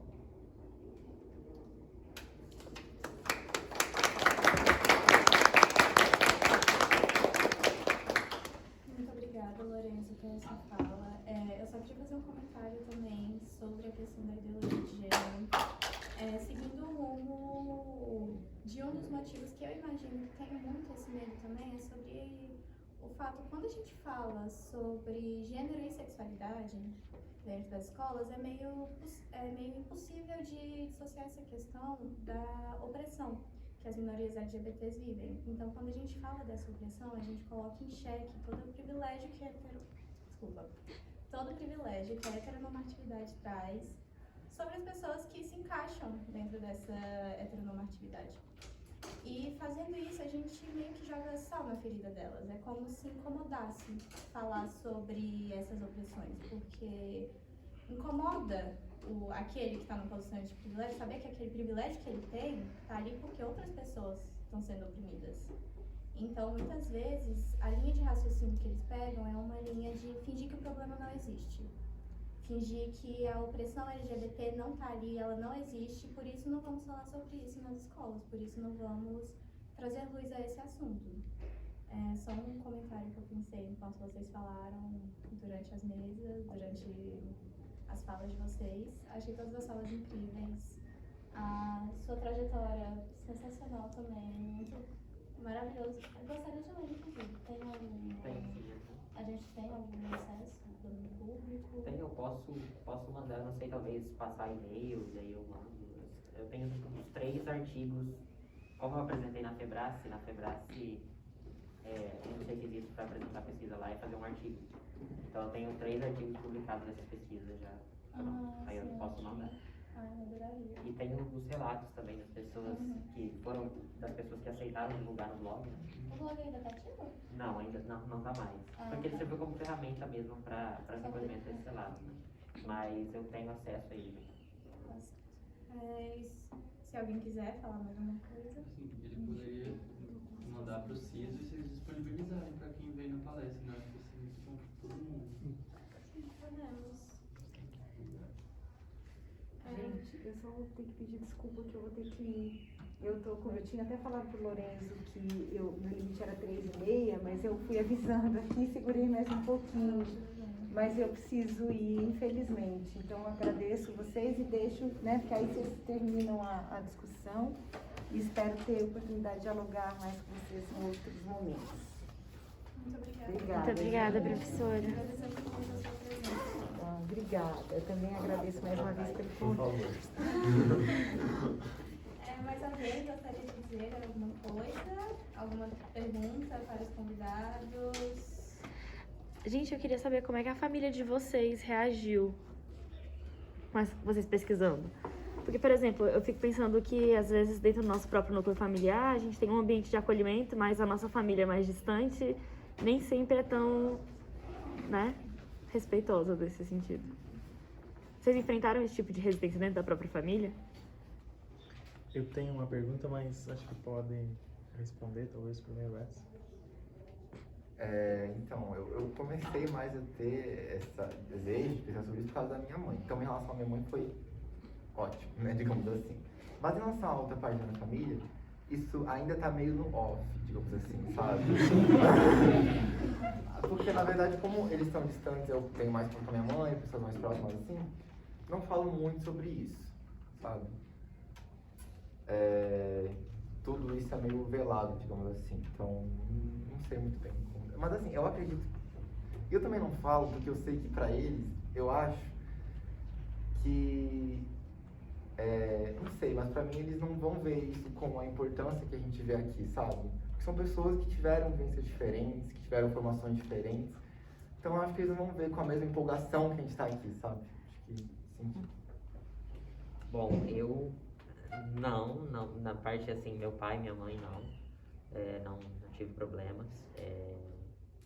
Desde quando eu falei, é que eu venho de uma trajetória, assim, eu era um aluno praticamente de exatas, assim, né? Participava de Olimpíada de Astronomia, Olimpíada de Informática, produção de foguete até. O meu primeiro trabalho de iniciação científica foi um sistema de reutilização da água do chuveiro.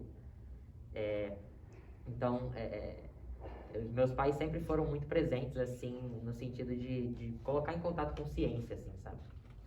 E aí eu decidi em 2017 trabalhar com esse tema, muito observando algumas situações de violência em relação a alguns colegas da minha sala. Eu sempre fui próximo, assim, sempre tive muito amizade, assim, com os meninos, enfim. Então, eu via esse tipo de comentário, mas eu percebia que era algo do tipo, nós não sabemos sobre esse tema, então a gente está tentando se encaixar num grupinho e a gente vai atacar eles, né? E, então, eu meio que decidi fazer algo a respeito, e naquela época também o filme da Garota Dinamarquesa tinha sido proibido em Campo Grande, ele não passou. Então, reforçava essa coisa dessa importância de trabalhar com esse tema. Eu conversei com os meus pais, né? Eu tive que falar que ia trabalhar com esse tema. Mas eles apoiaram bastante, sempre falaram que... Assim, eu acho que dentro de casa, assim, a discussão política, a discussão de questões sociais sempre foram muito presentes. Por parte da família que morava com a gente, assim, em Campo Grande, né, também, não tive problema, né, as minhas avós e os meus avós, não tive problema. Tive um pouquinho mais de problema com pessoas da família por parte do meu pai, que moram no Paraná, Santa Catarina, e aí, enfim, essas pessoas meio que apareciam quando eu era premiado em alguma coisa, sabe? Então, quando ele ganhou, parabéns, Fabrício, você ganhou, mas o tema era invisível, sabe? O tema não existia, não era gênero e sexualidade, era alguma coisa que ele estava ganhando mas não tinha esse tempo. Então, querendo ou não, tem essas pessoas também, mas dentro de casa, assim, não passei por isso. Bom, queria primeiramente parabenizar, né, o CISO pela mais uma semana de educação e democracia. Eu acho que falar sobre gênero nas escolas, né, sempre é um desafio, né, justamente por causa de tudo que a gente ouviu na mesa hoje, mas também porque eu acho que há muitas resistências ainda, né, por uma série de fatores que vocês mesmos abordaram. Falta de formação, né? A gente pode pensar no currículo vivido, justamente os professores da educação básica, muitas vezes eles lecionam disciplinas que não foi a formação deles, né? É o caso da própria sociologia. Em torno de 60% de professores de sociologia não têm formação em ciências sociais no Brasil, né? Esse é um dado do Censo Escolar de 2021. Isso, consequentemente, não passa pela formação, né? Mesmo aqueles professores formados em ciências sociais, muitas vezes eles também não abordam, né? Não viram isso no currículo do curso de graduação, o que também dificulta a vida desses profissionais, né? Porque eles vão ter que buscar outros materiais de apoio para trabalhar gênero, sexualidade nas escolas, né? Então, por um lado, esse tipo de mesa ele é muito bom porque ele já começa, né, a servir aí de incentivo para a formação, mas por outro, há todo um desafio, né? Porque vamos pensar o UNB, por exemplo. A UNB tem 25 cursos de licenciatura com 42 habilitações. Atualmente são em torno de 10 mil estudantes da licenciatura aqui na UNB, mas ainda mesas como essa são muito, digamos assim, chamam a atenção de um público muito específico, né? Enquanto que eu acho que, de fato, a gente precisava, enquanto universidade, né, levar essa pauta para formação daqueles que formam professores, né? Porque eu tenho certeza que, tirando o universo das ciências humanas, talvez das ciências sociais, os professores de matemática, de química, de letras, né, eles não estão tendo a possibilidade, talvez, de ter cursos, né, de ter bibliografias que tratem a respeito do gênero, da sexualidade e também de metodologias de ensino de como abordar isso em sala de aula, né? Então, mais uma reflexão geral e agora perguntas específicas para o Flávio. Fabrício, desculpa. Fabrício, você tem uma trajetória atípica, né? Porque você está fazendo ciência, pesquisa científica já desde o ensino médio. E você foi mostrando as pesquisas e tudo mais. Eu queria saber a sua agenda de pesquisa atualmente, né, na graduação. Se pudesse falar um pouco a respeito disso, né? O que te move nesse momento, né? O que você está estudando, a perspectiva de estudo. E para o Lorenzo, você falou um termo muito interessante, né, da violência simbólica, que é um termo do Bourdieu, do Passeron, né? Quando eles evidenciam aí, digamos, o arbitrário cultural, né, da escola, daquela escola da reprodução, né, que reconhece só a cultura como uma cultura legítima, né, obviamente da classe dominante, em detrimento de outras formas culturais, né? Então, pensar talvez o gênero e a sexualidade dentro da violência simbólica, né? E eu queria saber de você, como que você vê isso dentro da universidade também, né? Porque a gente está falando da escola, mas eu acho que esse espaço universitário também é um espaço de violência simbólica, né? Eu digo isso porque estava em 2016, numa aula de doutorado, em uma discussão sobre gênero e teoria, e um professor falou, não, feminismo não tem teoria, né? Ou seja, estava apagando, invisibilizando ali o que ele considerava por teórico, por relevante, obviamente, né? Claro que esse é um exemplo um pouco distante, né? Porque a gente está tratando da Universidade de Brasília, que é uma universidade que se transformou muito nos últimos anos, e eu acho que talvez esse tipo de ação talvez não seja tão evidente nesse momento, né? Porque a gente tem justamente uma pluralização do público que frequenta a universidade hoje, ou não, né? Ou isso fica mais evidente. Então, eu queria te perguntar isso, né? Será que isso é um tema de pesquisa, né? Como que você vê a discussão sobre gênero, sexualidade dentro da UNB, né? Pode ser a partir da sua própria experiência também. Bom, vou começar respondendo então a pergunta. A verdade é que eu ainda não decidi o que eu vou, a linha de pesquisa que eu vou seguir. Eu trabalhei com gênero e sexualidade durante 3 anos, né? 2 anos sendo bolsista de iniciação científica júnior do CNPq.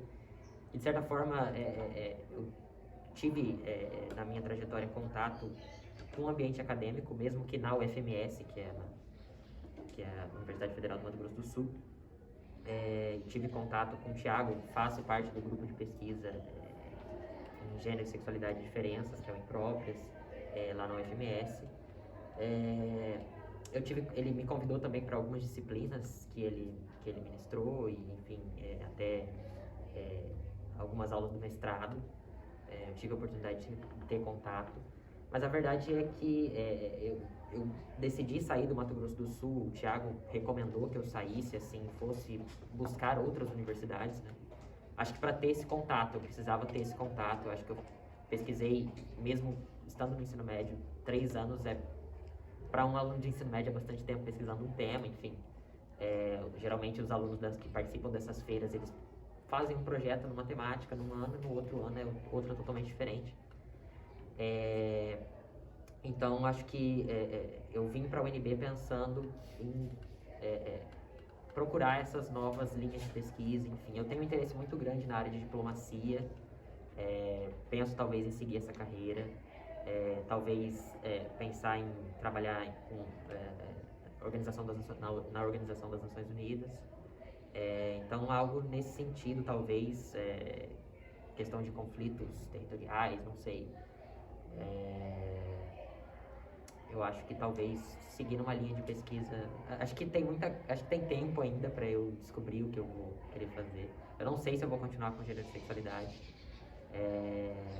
Então acho que não está muito decidido ainda. Então, sobre a violência e a questão de gênero e sexualidade dentro da UNB, eu falo especificamente, eu noto que quando tem pessoas que falam sobre gênero, geralmente são mulheres. Primeiro que a gente tem um grupo restrito, e geralmente são mulheres. Por exemplo, a professora Flávia, o Paul, e outras professoras da sociologia.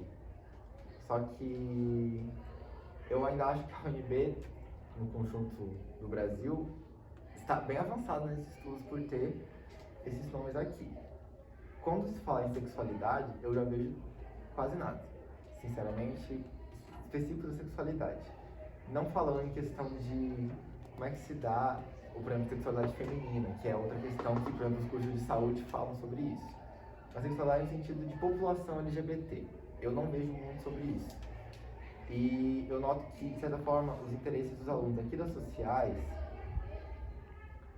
falando, né, de onde eu estou também, esse é um assunto, né, constante entre a gente, não de forma necessariamente acadêmica, mas esse é um assunto constante entre a gente. Sobre os outros cursos, eu acredito que não. E aí eu acho que tá aí o problema também, porque, por exemplo, aí voltando para o ensino médio fundamental, mesmo os professores de matemática deveriam cuidar dos seus alunos. Será que está sofrendo alguma situação de violência? Independentemente da matéria que está dando, isso deveria ser um cuidado não de disciplina de sala de aula, de vou dar esse conteúdo, não conteudista, mas um cuidado mesmo do que está acontecendo na sala de aula. Só que precisa de capacitação, enfim. Também o professor não pode ser responsabilizado por tudo, né? Porque a gente costuma também, o professor tem que ver a situação de violência. Poxa, os professores têm quantas turmas também? Eu acho que esse é um problema também que a gente precisa entender. Só que, por exemplo, nessa pesquisa que eu estou com a professora Flávia, que a gente está pesquisando as eleições agora, essa questão da como que as candidaturas femininas estão se colocando aqui no DF, essa pesquisa, na verdade, está pesquisando em vários lugares, mas a gente está restrito aqui ao DF. Salvo engano, daí tem o professor Carlos Machado e Paulo, e de graduando aqui da Universidade de Brasília, homem, só tem eu, salvo engano. E é interessante perceber que nessa mesa, por exemplo, falando sobre ideologia de gênero, tem 2 jovens, meninos, e a professora Flávia, né?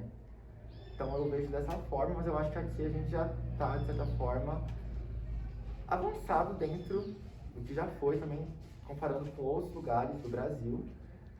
Mas também acho que algumas pessoas ainda estão presas a algumas teorias. Por exemplo, quando se fala teoria marxista, né, teoria mais voltada à classe, que acabam negando que existam outros tipos de desigualdade sem ser a desigualdade de classe. Mas também, por um lado, existem outras pessoas que são marxistas, né, como, por exemplo, o feminismo marxista, que já inserem esse assunto de gênero. Certo.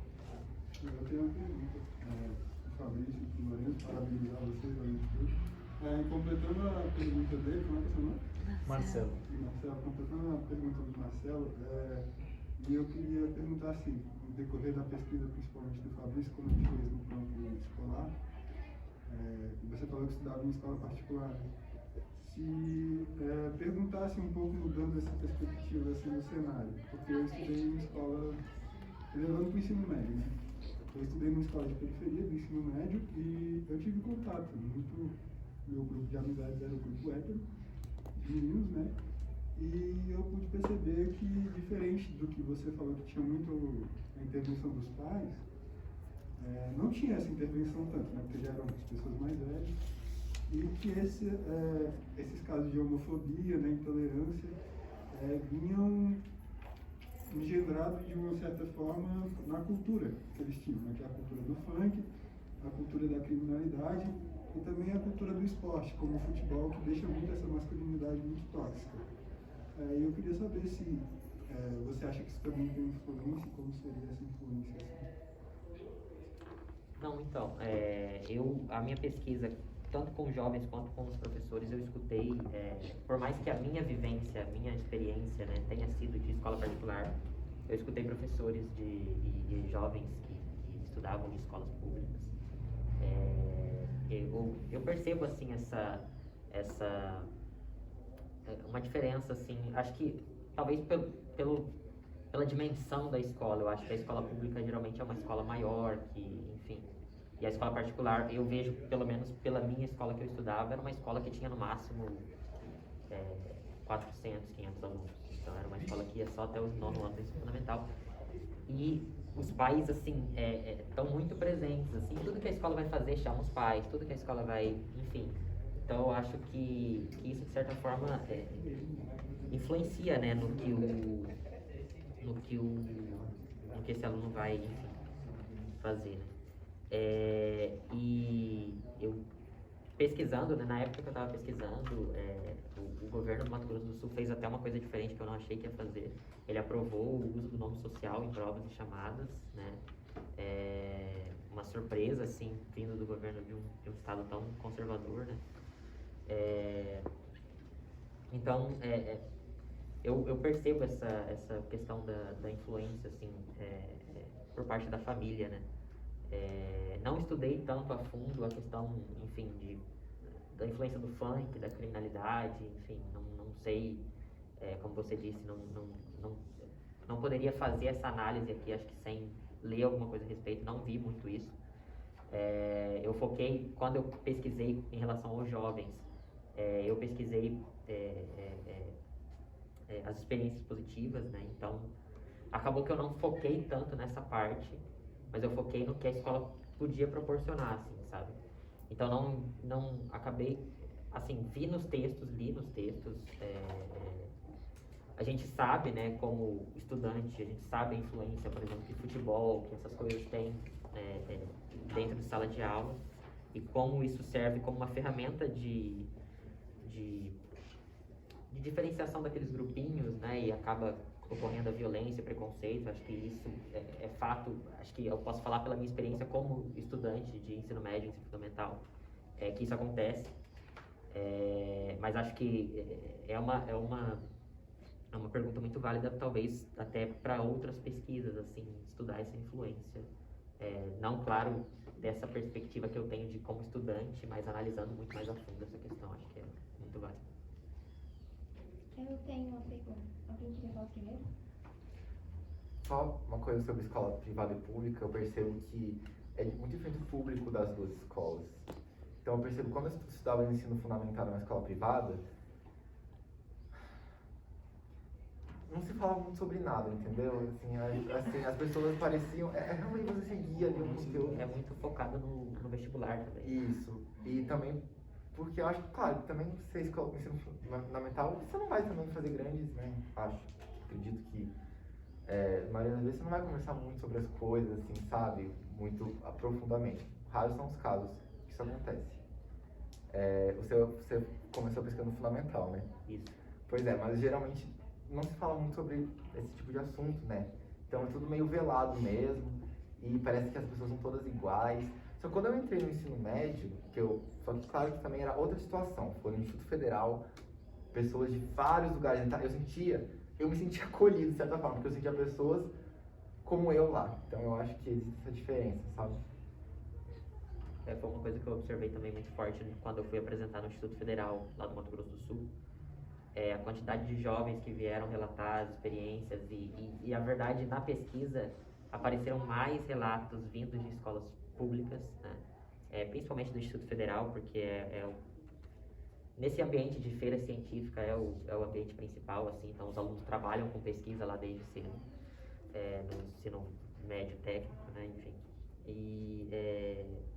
Então é uma coisa que é fato de se observar mesmo. Na sua fala, você citou o PAIS, né?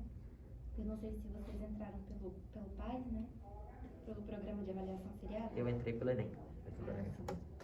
E no PAIS tem uma obra, né? Dentre as obras de leitura e tal, que é o romance do Bom Crioulo, do Adolfo Caminha. E eu dou aula particular para quem vai fazer o PAIS, e tem muitas escolas que, de 2019 para cá, que foi quando essa obra começou a ser cobrada, proibiram o ensino dessa obra na sala de aula, porque é um romance, eu acho que foi o primeiro romance LGBT da história, né, lá do século XIX. E também é uma pergunta direcionada para o professor Marcelo, que estuda ensino de sociologia, e o PAIS tem essa característica interdisciplinar de juntar várias matérias. E quando eu fui tratar dessa obra com uma das minhas alunas, eu fiquei pensando se poderiam haver leituras, né, ou abordagens que podem ajudar o professor a trabalhar essa obra em sala de aula, de alguma forma, porque só jogar o livro assim de forma, né, seca no aluno, eu imagino que principalmente alunos do ensino médio, em escola pública também, pode ser uma coisa que fica confusa. Então eu queria saber se há algum subsídio que ajude o professor a tratar de gênero e sexualidade na sala de aula.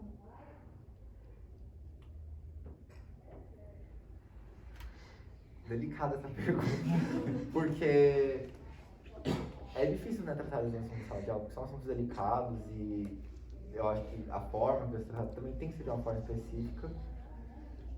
E nesse momento ainda mais específica, para não te acusarem de alguma coisa como doutrinação. Então é bem delicado mesmo. Eu assim, não teria uma resposta agora para te dar, mas nesse que eu citei do Escola Sem Partido, ele dá algumas ideias, por exemplo, de como trabalhar dinâmicas disso, sabe? E as dinâmicas são geralmente coisas mais conversadas, né? Então eu acho que trabalhar coisas mais nesse sentido são importantes. E agora tendo o projeto do CISO, né, por exemplo, o tema não era esse tema, era sobre violência nas escolas. Mas, por exemplo, a gente foi feito um cartaz sobre questão de exploração sexual de crianças e adolescentes, também foi feito um cartaz. Então eu acho que essas coisas são interessantes. Mas, por exemplo, no específico dessa obra, né, desse livro, eu acho que trabalhar antes de jogar o livro para os alunos ter a sala básica do sexo, gênero, sexualidade, de diversidade sexual. Eu acho que antes é importante para os alunos porque às vezes as pessoas não têm, né, essa noção de que, ainda mais que é um romance de época, você disse? Sim, do século XIX. Bom, é uma pergunta meio complicada mesmo, mas eu, na minha primeira pesquisa, né, eu acho que eu, querendo ou não, por mais que eu não estivesse falando ali de gênero e sexualidade no contexto da educação ainda, eu estava fazendo uma análise literária. Na verdade, até a primeira feira que eu participei, eu entrei como literatura, letras e artes. Era a área. Mas querendo ou não, acho que eu introduzi ali uma ferramenta de talvez o professor fazer essa abordagem, né? Então, um romance, mas é claro, entra de novo na sua questão. Eu acho que é importante ter essa base mesmo, eu acho que e os professores expõem isso, né? Esse medo de falar sobre o assunto, não só por conta de todas as coisas que estão acontecendo no Brasil agora, mas por não ter essa base tão forte, enfim. Mas eu acho que, enfim, eu tive contato com pessoas que trabalham com gênero e sexualidade dentro da escola, com projetos de extensão, lá da Universidade Federal de Mato Grosso do Sul, da equipe de enfermagem. Então, eles trabalham com educação sexual nas escolas públicas, né? A professora Soraya Solon, ela baseou todo o projeto de extensão dela num programa do governo, eu não vou lembrar o nome certinho, mas eu posso passar esse material para vocês depois. E aí ela vai nas escolas fazendo dinâmicas, fazendo apresentações que envolvem aí o tema de educação sexual, né? E aí os professores participam, mas é claro, é aquela coisa assim, como eu não estou no projeto de extensão, eu não sei se os professores continuam e se sentem capacitados, mas eles têm também um projeto de capacitação que eles começaram a fazer no ano de 2019. Eles começaram a fazer esse projeto de capacitação com os professores, era um curso para fazer essa abordagem de educação sexual nas escolas. E aí elas chamavam, porque educação sexual envolve diversos temas dentro de educação sexual.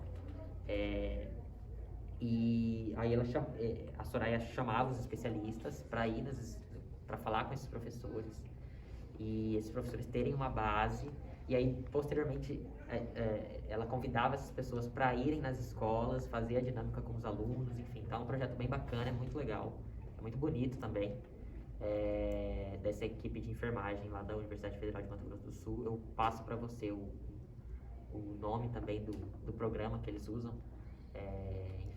Enfim, acho que essa experiência eu tive contato com esse pessoal também. Só rapidinho para você lembrar de uma coisa, tipo, como inserir esse assunto de uma forma mais leve. Eu não sei, mas eu gosto muito de música, eu acho que todo mundo gosta de música. E adolescente, muita gente no Brasil gosta de sertanejo. O sertanejo, ele é historicamente masculino, hétero. Mas tem um sertanejo que está sendo feito agora, que é o que eu estudo, que se chama queernejo, aí tem subdivisão popnejo, travanejo, sapanejo, enfim. E trabalhar com isso talvez seria interessante, porque são pessoas que estão falando histórias de amor rural entre dois homens, por exemplo. Então eu acho que talvez é uma ideia interessante trabalhar para inserir assuntos e naturalizar também isso em sala de aula, sabe? Já que a pergunta se estendeu, né, para mim, eu acho que há várias formas de se trabalhar com a questão, né? Acho que dentro das ciências sociais, quando a gente está pensando o ensino de sociologia na escola, a gente está tentando articular sempre a temática, né, que é o que está mais perto da vivência do estudante, dos conceitos e das teorias. Então, há um documento importantíssimo na área, né, que é as orientações curriculares para o ensino médio, que eles vão justamente ressaltar esses 3 pontos, né? Porque às vezes, se você chega numa aula e começa fala da teoria, fala do conceito, mas não traz isso para a realidade a partir da temática, fica uma aula muito descontextualizada, né? E o contrário também, porque às vezes você pode abordar a temática, mas você não leva isso para o lado conceitual, teórico, né? Então, esse documento é muito importante na área porque ele vai justamente dialogar, né, com os princípios metodológicos da área do ensino de ciências sociais e a pesquisa como pressuposto transversal, né? Então, fazer pesquisa na escola também é uma maneira de você desenvolver a temática, o conceito, a teoria, né? Agora, falando do PAS, eu não conheço muito bem a versão passada, né, mas eu estou trabalhando na versão atual da reformulação das matrizes, e a matriz de humanidades, é interessante ressaltar isso, né, que ela traz a discussão de gênero e sexualidade, né? Inclusive o currículo em movimento do Distrito Federal, para quem teve a oportunidade de ler, também destaca isso nos objetivos de aprendizagem, né? Então, por mais que a gente pense que a BNCC não está pautando essa questão, mas quando a gente vai para os currículos estaduais, que de fato são o que definem o currículo nas escolas, né, a gente percebe que é um movimento contrário, né? Um movimento de inserção dessas temáticas e de outras também que são importantes para a gente pensar justamente a democracia, né? Então essa era uma questão que eu queria fazer para Flávia, né? Que é, de fato, a gente está tratando aqui de um dilema, né? Porque quanto mais o Estado buscou pensar a partir da ciência, produzindo pesquisa científica para embasar políticas públicas, mais a gente tem aí uma dificuldade, né, de levar adiante esse Estado, né? E de levar adiante, por exemplo, a própria sociologia na escola. Então a gente pensa aí o movimento de inserção das ciências sociais na escola e como que ela começou também a ser uma disciplina importante para pautar essas questões de gênero, de sexualidade, de racismo, né? E ao mesmo tempo como que esse Estado ele acabou regredindo, né? Ele acabou desvinculando não só a sociologia, mas também a ciência como forma de responder aos problemas sociais, né? Então acho que isso é muito característico do nosso próprio Estado, né? Que ele é sistematicamente estruturado por essas violências, né? Seja o racismo, seja a heteronormatividade, né? Eu acho que quando a gente se coloca isso em pauta, né? Coloca que essas pautas são importantes para a gente pensar a democracia, para a gente pensar o Estado de Direito, mas pessoas atacam, né? Isso que já está como status quo, né? Então acho que essa mesa reflete um pouco desse debate hoje. Eu não teria resposta direta como trabalhar a obra no caso, né? Eu acho que, mas eu diria que é importante analisar os documentos metodológicos que orientam o ensino das ciências humanas, né? No caso da sociologia, a gente tem as OCEM de 2006. Certo. Só mais um comentário também, que enquanto o professor falava, eu pensei muito sobre a forma que o nosso ensino é dado hoje em dia. Porque é fato que nas escolas, principalmente particulares, é muito valorizado o ensino mais, como eu vou dizer, aquele ensino voltado não para o seu desenvolvimento como Conteudista. indivíduo, mas conteudista, exatamente. Obrigada. Um ensino mais conteudista. Então, dentro dessa análise desse ensino conteudista, há também muita desvalorização das ciências, tanto sociais quanto humanas, no geral.